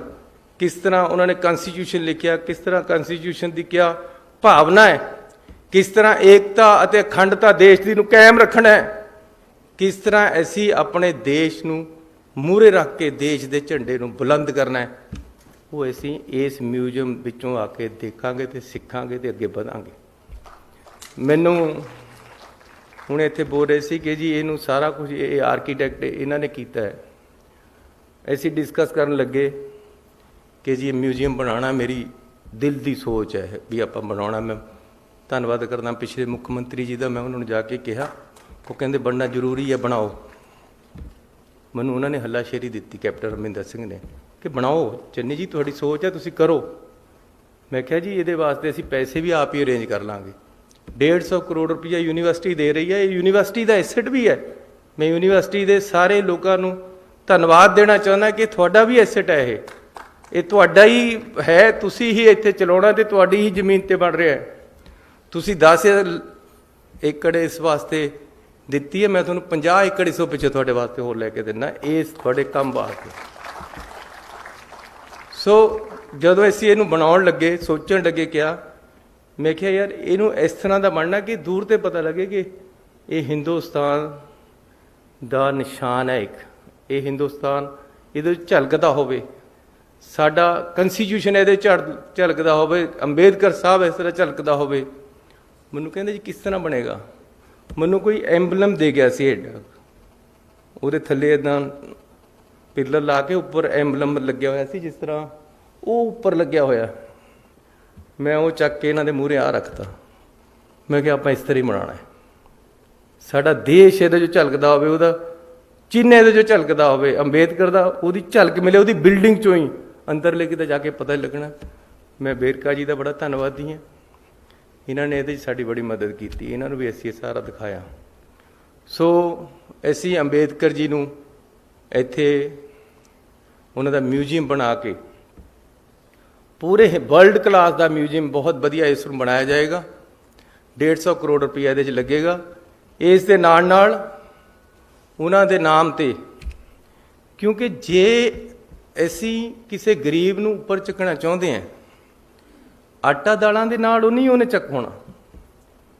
ਤੁਸੀਂ ਰੋਜ਼ ਮਹਾਰਾ ਦੀ ਆਟਾ ਦਾਲ ਦੇ ਦਿਓ ਉਹਨੂੰ, ਉਹਨੇ ਆਟਾ ਦਾਲ ਖਾੜੀਆਂ ਆਪਣਾ ਸੌਂ ਜਾਣੇ। ਲੇਕਿਨ ਜੇ ਉਹਦੇ ਬੱਚੇ ਨੂੰ ਤੁਸੀਂ ਪੜ੍ਹਾਈ ਦੇਤੀ, ਉਹ ਆਪੇ ਬੜਾ ਹੋ ਕੇ ਆਪੇ ਅੱਗੇ ਆ ਕੇ ਆਪਣੀ ਵੀ ਗਰੀਬੀ ਚੱਕ ਦੇਗਾ, ਆਪਣੇ ਮਾਂ-ਬਾਪ ਦੀ ਵੀ ਚੱਕ ਦੇਗਾ। ਇਸ ਕਰਕੇ ਐਜੂਕੇਸ਼ਨ ਸਿਸਟਮ ਨੂੰ ਸਟਰੈਂਥਨ ਕਰਨਾ ਹੈ। ਸਭ ਤੋਂ ਬੜੀ ਚੀਜ਼ ਹੀ ਐਜੂਕੇਸ਼ਨ ਹੈ। ਮੇਰਾ ਬਾਪੂ ਮੈਨੂੰ ਪੜ੍ਹਾਇਆ, ਮੇਰੇ ਭਾਈਆਂ ਨੂੰ ਪੜ੍ਹਾਇਆ। ਇੱਕ ਮੇਰਾ ਭਰਾ ਡਾਕਟਰ ਹੈ, ਇੱਕ ਚੀਫ ਇੰਜੀਨੀਅਰ ਰਿਟਾਇਰ ਹੋਇਆ, ਇੱਕ ਮੈਂ, ਇੱਕ ਮੇਰੇ ਤੋਂ ਛੋਟਾ ਹੈ। ਲੇਕਿਨ ਐਜੂਕੇਸ਼ਨ ਉਹਦੀ ਸੋਚ ਸੀ। ਅੰਬੇਦਕਰ ਦੀ ਸੋਚ ਉਹਦੇ 'ਚ ਸੀਗੀ, ਸਾਡੇ 'ਚ ਆ ਗਈ। ਅੰਬੇਦਕਰ ਦੀ ਸੋਚ ਸੀ ਕਿ ਜੀ ਪੜ੍ਹੋ। ਪੜ੍ਹੋਗੇ ਕਿੱਥੇ ਤੇ ਜੇ ਇਨਫਰਾਸਟ੍ਰਕਚਰ ਨਹੀਂ ਹੈ ਪੜ੍ਹਾਈ ਦੇ ਬੱਚਿਆਂ ਵਾਸਤੇ, ਗਰੀਬਾਂ ਵਾਸਤੇ, ਮਿਡਲ ਕਲਾਸ ਦੇ ਲੋਕਾਂ ਵਾਸਤੇ, ਜਿਹੜੇ ਫੀਸਾਂ ਨਹੀਂ ਦੇ ਸਕਦੇ ਬੜੀਆਂ ਯੂਨੀਵਰਸਿਟੀਆਂ ਦੀਆਂ, ਉਹ ਕਿੱਥੇ ਤੇ ਪੜ੍ਹਨਗੇ। ਇਸ ਲਈ ਅਸੀਂ ਬੱਚਿਆਂ ਨੂੰ ਇਨਫਰਾਸਟ੍ਰਕਚਰ ਦੇਣਾ, ਪੜ੍ਹਾਈ ਦੇ ਇੰਸਟੀਟਿਊਸ਼ਨ ਦੇਣੇ। ਇੱਥੇ ਅਸੀਂ ਇੱਕ IIM ਦੇ ਨਾਲ ਮਿਲ ਕੇ ਮੈਨੇਜਮੈਂਟ ਕਾਲਜ ਬਾਬਾ ਅੰਬੇਦਕਰ ਸਾਹਿਬ ਦੇ ਨਾਮ ਤੇ ਅੱਜ ਹੀ ਮੈਂ ਘੋਸ਼ਣਾ ਕਰਦਾ ਕਿ ਇੱਥੇ ਸਥਾਪਿਤ ਕਰਾਂ।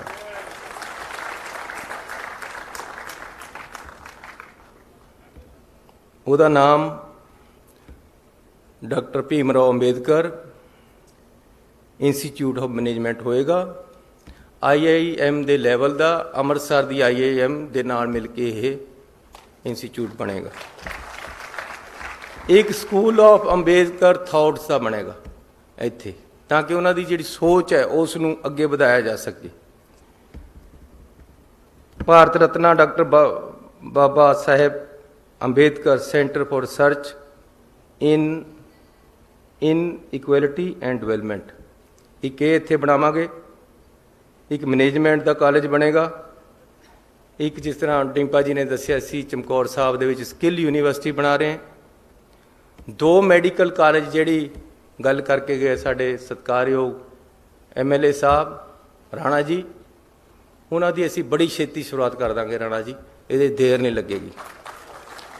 ਕਿਉਂਕਿ ਮੈਂ ਹਮੇਸ਼ਾ ਕਹਿੰਦਾ ਕਿ ਜੇ ਸਾਡੇ ਸਰਕਾਰੀ ਸਕੂਲਾਂ ਦੇ ਵਿੱਚ ਸਾਇੰਸ ਹੀ ਨਹੀਂ ਹੈ, ਜੇ ਮੈਡੀਕਲ ਕਾਲਜ ਦੀਆਂ ਗਰੁੱਪ ਹੀ ਨਹੀਂ ਹੈ, ਫਿਰ ਸਾਡੇ ਗਰੀਬਾਂ ਦੇ ਜਿਹੜੇ ਮਿਡਲ ਕਲਾਸ ਦੇ ਲੋਕਾਂ ਦੇ ਡਾਕਟਰ ਤੇ ਇੰਜੀਨੀਅਰ ਕਿੱਥੋਂ ਬਣਨੇ ਆ।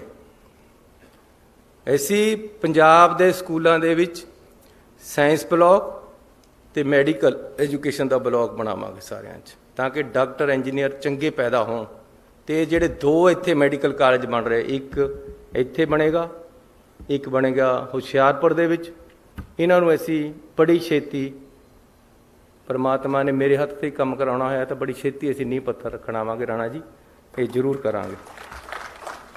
ਇੱਕ ਸਾਡੇ ਪਾਸ ਬਿਲਡਿੰਗ ਪੜੀ ਹੈ, ਕਿਉਂਕਿ ਮੈਨੂੰ ਗੁਰੂ ਨਾਨਕ ਸਾਹਿਬ ਜੀ ਦਾ 550ਵਾਂ ਜਨਮ ਦਿਹਾੜਾ ਮਨਾਉਣ ਦਾ ਸੁਭਾਗ ਪ੍ਰਾਪਤ ਹੋਇਆ ਸੀ। ਕੈਪਟਨ ਅਮਰਿੰਦਰ ਸਿੰਘ ਜੀ ਨੇ ਡਿਊਟੀ ਲਗਾਈ ਸੀ ਕਿ ਤੁਸੀਂ ਇਹ ਕੰਮ ਸੰਭੋ, ਤੇ ਮੈਨੂੰ ਇਸ ਗੱਲ ਦੀ ਖੁਸ਼ੀ ਹੈ ਕਿ ਵਰਲਡ ਵਾਈਡ ਇਸ ਗੱਲ ਦੀ ਪ੍ਰਸ਼ੰਸਾ ਹੋਈ ਕਿ ਪੰਜਾਬ ਸਰਕਾਰ ਨੇ ਜੋ ਗੁਰੂ ਨਾਨਕ ਸਾਹਿਬ ਦਾ ਜਨਮ ਦਿਹਾੜਾ ਮਨਾਇਆ, ਜਨਮ ਸਾਲ ਮਨਾਇਆ, ਬਹੁਤ ਜ਼ਬਰਦਸਤ ਉਸ ਦੀ ਸ਼ੋਭਾ ਚਾਰੇ ਪਾਸੇ ਸਰਕਾਰ ਨੂੰ ਮਿਲੀ। ਉੱਥੇ ਸਾਡੀ ਇੱਕ ਬਿਲਡਿੰਗ ਪਈ ਹੈ, ਉਹਦੇ ਵਿੱਚ ਇੱਕ ਸੁਲਤਾਨਪੁਰ ਲੋਧੀ ਅਸੀਂ ਇੱਕ ITI ਕਾਲਜ ਖੋਲ੍ਹਾਂਗੇ। ਇਹ ਵੀ ਮੈਂ ਐਲਾਨ ਕਰਕੇ ਜਾ ਰਿਹਾ, ਤੇ ਬੜੀ ਛੇਤੀ ਅਸੀਂ ਇਸੇ ਸਾਲ ਤੋਂ ਕਲਾਸਾਂ ਸ਼ੁਰੂ ਕਰ ਦੇਣੀਆਂ। ਤੁਹਾਨੂੰ ਵਧਾਈ ਹੋਵੇ ਇਸ ਚੀਜ਼ ਦੀ। ਭੁਲੱਥ ਦੇ ਵਿੱਚ ਇੱਕ ਬਲਾਕ ਦੇ ਵਿੱਚ ਅਸੀਂ ਇੱਕ ITI ਖੋਲ੍ਹਣੀ ਆ, ਉਹਦੇ ਤੇ 11 ਕਰੋੜ ਰੁਪਈਆ, 10 ਕਰੋੜ ਰੁਪਈਆ ਲੱਗੇਗਾ। ਤੇ ਅਸੀਂ ਉਹ ਵੀ ਭੁਲੱਥ ਦੇ MLA ਸਾਹਿਬ ਬੈਠੇ ਆ, ਇਹਨਾਂ ਨੂੰ ਮੈਂ ਬੇਨਤੀ ਕਰਦਾ ਕਿ ਸਾਨੂੰ ਜਗ੍ਹਾ ਦੱਸ ਦਿਓ, ਜਗ੍ਹਾ ਤੁਸੀਂ ਦੇਣੀ ਹੈ, ਪੈਸੇ ਅਸੀਂ ਲਾਵਾਂਗੇ। ਰਾਣਾ ਜੀ ਮੇਰੇ ਬਹੁਤ ਹੀ ਸਤਿਕਾਰਯੋਗ ਆਗੂ ਹੈ, ਅਗਾਂਹ ਵਧੂ ਹੈ, ਇਹਨਾਂ ਦੀ ਸੋਚ ਹੈ, ਇੱਕ ਵਿਜ਼ਨ ਹੈ, ਮੈਂ ਉਸ ਦਾ ਸਤਿਕਾਰ ਕਰਦਾ। ਇਹਨਾਂ ਨੇ ਮੈਨੂੰ ਕਿਹਾ ਕਪੂਰਥਲੇ ਵਾਸਤੇ 10 ਕਰੋੜ ਰੁਪਈਆ ਕਪੂਰਥਲੇ ਦੇ ਸ਼ਹਿਰ ਨੂੰ ਅਸੀਂ ਦੇਵਾਂਗੇ। ਇਹਨਾਂ ਮੂਹਰੇ ਥਾਨ ਸਿੱਟ ਦੇਣਾ, ਜਿੱਥੇ ਜਿੱਥੇ ਸੁਆ ਕੇ ਜਿਹੜਾ ਕੁਝ ਪਾਉਣਾ ਪਾ ਲਵੇ। ਇੱਕ 4 ਕਰੋੜ ਰੁਪਈਆ ਇਹਨਾਂ ਨੂੰ ਚਾਹੀਦਾ ਹੈ, ਕੁਝ ਤਾਰਾਂ ਸ਼ਿਫਟ ਕਰਨੀਆਂ, ਉਹ ਵੀ ਇਹਨਾਂ ਪਾਸ ਪਹੁੰਚੇਗਾ। ਸੋ ਇੱਕ ਵਿਜ਼ਨ ਦੇ ਨਾਲ, ਇੱਕ ਸੋਚ ਦੇ ਨਾਲ, ਅਗਾਂਹ ਵਧੂ ਸੋਚ ਦੇ ਨਾਲ ਪੰਜਾਬ ਨੂੰ ਅੱਗੇ ਲੈ ਕੇ ਜਾਣਾ ਹੈ। ਮੇਰੇ ਪਾਸ ਰੋਡ ਮੈਪ ਹੈ। ਮੈਨੂੰ ਇਸ ਗੱਲ ਦੀ ਮੈਂ ਤਿਆਰੀ ਕਰਦਿਆਂ ਬੜੀ ਦੇਰ ਹੋ ਗਈ ਹੈ ਕਿ ਕਿਸ ਤਰੀਕੇ ਦੇ ਨਾਲ ਪੰਜਾਬ ਨੂੰ ਅੱਗੇ ਵਧਾਉਣਾ ਹੈ। ਲੇਕਿਨ ਪੰਜਾਬ ਨੂੰ ਜਿਹੜੀ ਜੋਕਾਂ ਚਿੰਬੜੀਆਂ ਵੀ ਹੈ ਕਿ ਕਿਸੇ ਦਫ਼ਤਰ ਜਾਓ, ਕਹਿੰਦਾ ਜੀ ਅੱਖਾਂ ਕੰਨ ਨੂੰ ਝਾਕੀ ਜਾਂਦਾ ਜਦ ਤੱਕ ਥੱਲੇ ਟੇਬਲ ਦੇ ਥੱਲੇ ਨੂੰ ਪੈਸੇ ਨਹੀਂ ਮਿਲ ਜਾਂਦੇ। ਇਹ ਚੀਜ਼ ਨਹੀਂ ਬਰਦਾਸ਼ਤ ਹੋਣੀ ਮੇਰੇ ਤੇ, ਇਹ ਨਹੀਂ ਹੋ ਸਕਦਾ। ਇਹਨੂੰ ਖਤਮ ਕਰ ਦਾਂਗਾ ਪੰਜਾਬ ਚੋਂ। ਮੈਨੂੰ ਜਿੰਨਾ ਕੁ ਟਾਈਮ ਮਿਲਿਆ ਹੈ ਤੁਸੀਂ ਇਹਦੇ 'ਚ ਦੇਖ ਲਿਓ ਕਿ ਬਿਲਕੁਲ ਸਿੱਧਾ ਹੋ ਜਾਏਗਾ ਕੰਮ, ਪਿਆਰ ਨਾਲ ਹੀ ਕਰਾਵਾਂਗਾ। ਮੈਂ ਮਿਊਨਿਸਪਲ ਕਮੇਟੀ ਦਾ ਪ੍ਰਧਾਨ ਸੀ। ਉਸ ਤੋਂ ਬਾਅਦ ਮੈਂ MLA ਵੀ ਰਹਿ ਲਿਆ, ਮੰਤਰੀ ਵੀ ਰਹਿ ਲਿਆ, ਹੁਣ ਤੁਸੀਂ ਮੁੱਖ ਮੰਤਰੀ ਬਣਾਤਾ ਹੈ। ਲੇਕਿਨ ਉਹ ਮੈਨੂੰ ਸਭ ਤੋਂ ਅੱਛਾ ਪੀਰੀਅਡ ਲੱਗਦਾ ਸੀ ਕਿ ਨੇੜੇ ਹੋ ਕੇ ਲੋਕਾਂ ਦੀ ਸੇਵਾ ਕਰਨੀ ਦੇ। ਤੇ ਕਮੇਟੀਆਂ ਦੇ ਵਿੱਚ 22% ਕਮਿਸ਼ਨ, ਮੈਂ ਕਿਹਾ ਇਹ ਗੱਲ ਬਰਦਾਸ਼ਤ ਨਹੀਂ ਹੋਣੀ ਆ। ਮੈਂ ਬੜਾ ਜ਼ੋਰ ਲਾਇਆ ਕਿ ਕੰਮ ਖਤਮ ਹੋਵੇ, ਲੇਕਿਨ ਇਹ ਨੈਕਸਸ ਇੰਨਾ ਤਕੜਾ ਬਣਿਆ ਹੋਇਆ ਕਿ ਤੋੜਨਾ ਬੜਾ ਔਖਾ। ਇੱਕ ਪ੍ਰਧਾਨ ਵਦੇ ਬਸ 'ਚ ਨਹੀਂ ਸੀ। ਮੈਂ ਉਦੋਂ ਸੋਚਿਆ ਸੀ, ਮੈਂ ਬਹੁਤ ਘੱਟ ਕਰਤਾ ਸੀ, ਉਹ ਗੱਲ ਨਹੀਂ ਲੰਬੀ ਸੁਣਾਵਾਂਗਾ, ਕਿ ਮੈਂ ਉਹਨਾਂ ਨੂੰ ਕਹਿਤਾ ਸੀ ਕਿ ਨਹੀਂ ਇਸ ਤਰ੍ਹਾਂ ਨਹੀਂ ਚੱਲਣਾ। ਇੱਕ ਐਸੀ ਉਹ ਕੂੜਾ ਸੁੱਟਣ ਵਾਲੇ ਡੰਪ ਨਹੀਂ ਪਏ ਹੁੰਦੇ, ਹੁਣ ਇਹ ਅਖਬਾਰਾਂ ਵਾਸਤੇ ਨਹੀਂ ਹੈ ਗੱਲਾਂ, ਇਹ ਤੁਹਾਡੇ ਨਾਲ ਐਸੇ ਹਾਲ ਦੇ ਵਿੱਚ ਕਰ ਰਿਹਾ। ਉਹ ਡੰਪ ਖਰੀਦਣੇ ਸੀ। ਉਹ ਮੈਂ ਕਿਹਾ ਯਾਰ ਇਹ ਤਾਂ ਬੜੇ ਮਹਿੰਗੇ ਲਗਾ ਰਹੇ ਹੋ। ਮੈਂ ਕਿਹਾ ਠੇਕੇਦਾਰ ਦਾ ਟੈਲੀਫੋਨ ਬਣਾਓ। ਮੈਂ ਠੇਕੇਦਾਰ ਨੂੰ ਕਿਹਾ, ਮੈਂ ਕਿਹਾ ਯਾਰ ਇੰਨੇ ਦੇ ਨਹੀਂ ਪੈਸੇ, ਸਾਨੂੰ ਤਾਂ ਇੰਨੇ ਦੇ ਮਿਲਦੇ ਆ। ਕਹਿੰਦਾ ਜੀ ਦੇ ਤਾਂ ਇੰਨੇ ਦੇ ਦਊਂਗਾ, ਜਿਹਨੇ ਤੁਹਾਨੂੰ ਮਿਲਾ ਕੇ ਦਿੱਤਾ, ਜਿਹੜੇ ਤੁਹਾਡੇ ਨਾਲ ਈਓ ਬੈਠਾ ਹੈ, ਇਹਨੂੰ ਕਹਿ ਦਿਓ। ਮੈਂ ਸਪੀਕਰ ਲਗਾਇਆ ਹੋਇਆ ਸੀ ਐਂ ਕਰਕੇ। ਉਹ ਕਹਿੰਦਾ ਮੈਂ ਜ਼ਹਿਰ ਖਾ ਲੈਣਗੇ ਮੇਰੇ ਬੱਚੇ, ਤੂੰ ਪ੍ਰਧਾਨ ਜੀ ਜੋ ਕਹਿੰਦੇ ਉਹੀ ਕਰਦਾ। ਇਹ ਸੋਚ ਹੋਈ ਵੀ ਹੈ ਕਿ ਜੇ ਉੱਪਰ ਦੇ ਪੈਸੇ ਨਹੀਂ ਲੈਂਦੇ ਤਾਂ ਜ਼ਹਿਰ ਖਾਣੇ ਵਾਲਾ ਕੰਮ ਹੋ ਗਿਆ। ਤਨਖਾਹ ਨੂੰ ਕੁਝ ਸਮਝਦੇ ਨਹੀਂ ਕਈ ਲੋਕ। ਬਹੁਤ ਲੋਕ ਇਮਾਨਦਾਰ ਹੈ ਪੰਜਾਬ ਦੇ ਵਿੱਚ, ਬਹੁਤ ਜਨਤਾ ਇਮਾਨਦਾਰ ਹੈ, ਬਹੁਤ ਅਫਸਰ ਇਮਾਨਦਾਰ ਹੈ। ਕਿਸੇ ਇੱਕ ਫੀਲਡ ਦੇ ਵਿੱਚ ਜੇ ਤੁਸੀਂ ਕਹੋ ਸਾਰੇ ਮਾੜੇ ਇਹ ਨਹੀਂ ਹੋ ਸਕਦੇ, ਜੇ ਤੁਸੀਂ ਕਹੋ ਸਾਰੇ ਚੰਗੇ ਇਹ ਨਹੀਂ ਹੋ ਸਕਦੇ। ਹਰ ਫੀਲਡ ਦੇ ਵਿੱਚ, ਹਰ ਜਾਤੀ ਦੇ ਵਿੱਚ, ਹਰ ਧਰਮ ਦੇ ਵਿੱਚ ਚੰਗੇ ਵੀ ਲੋਕ ਬਹੁਤ ਜ਼ਿਆਦਾ ਹੈ, ਮਾੜੇ ਵੀ ਬਹੁਤ ਜ਼ਿਆਦਾ ਹੈ, ਕਈਆਂ 'ਚ ਬਹੁਤ ਘੱਟ ਹੈ। ਲੇਕਿਨ ਕਰਪਸ਼ਨ ਇਹ ਬਰਦਾਸ਼ਤ ਨਹੀਂ ਹੋਣੀ ਪੰਜਾਬ ਦੇ ਵਿੱਚ ਜਦ ਤੱਕ ਮੈਂ ਹਟ ਜਾਵਾਂਗਾ ਜਾਂ ਕਰਪਸ਼ਨ ਹਟ ਜਾਏਗੀ, ਦੋਨਾਂ 'ਚੋਂ ਇੱਕ ਚੀਜ਼ ਹਟੇਗੀ।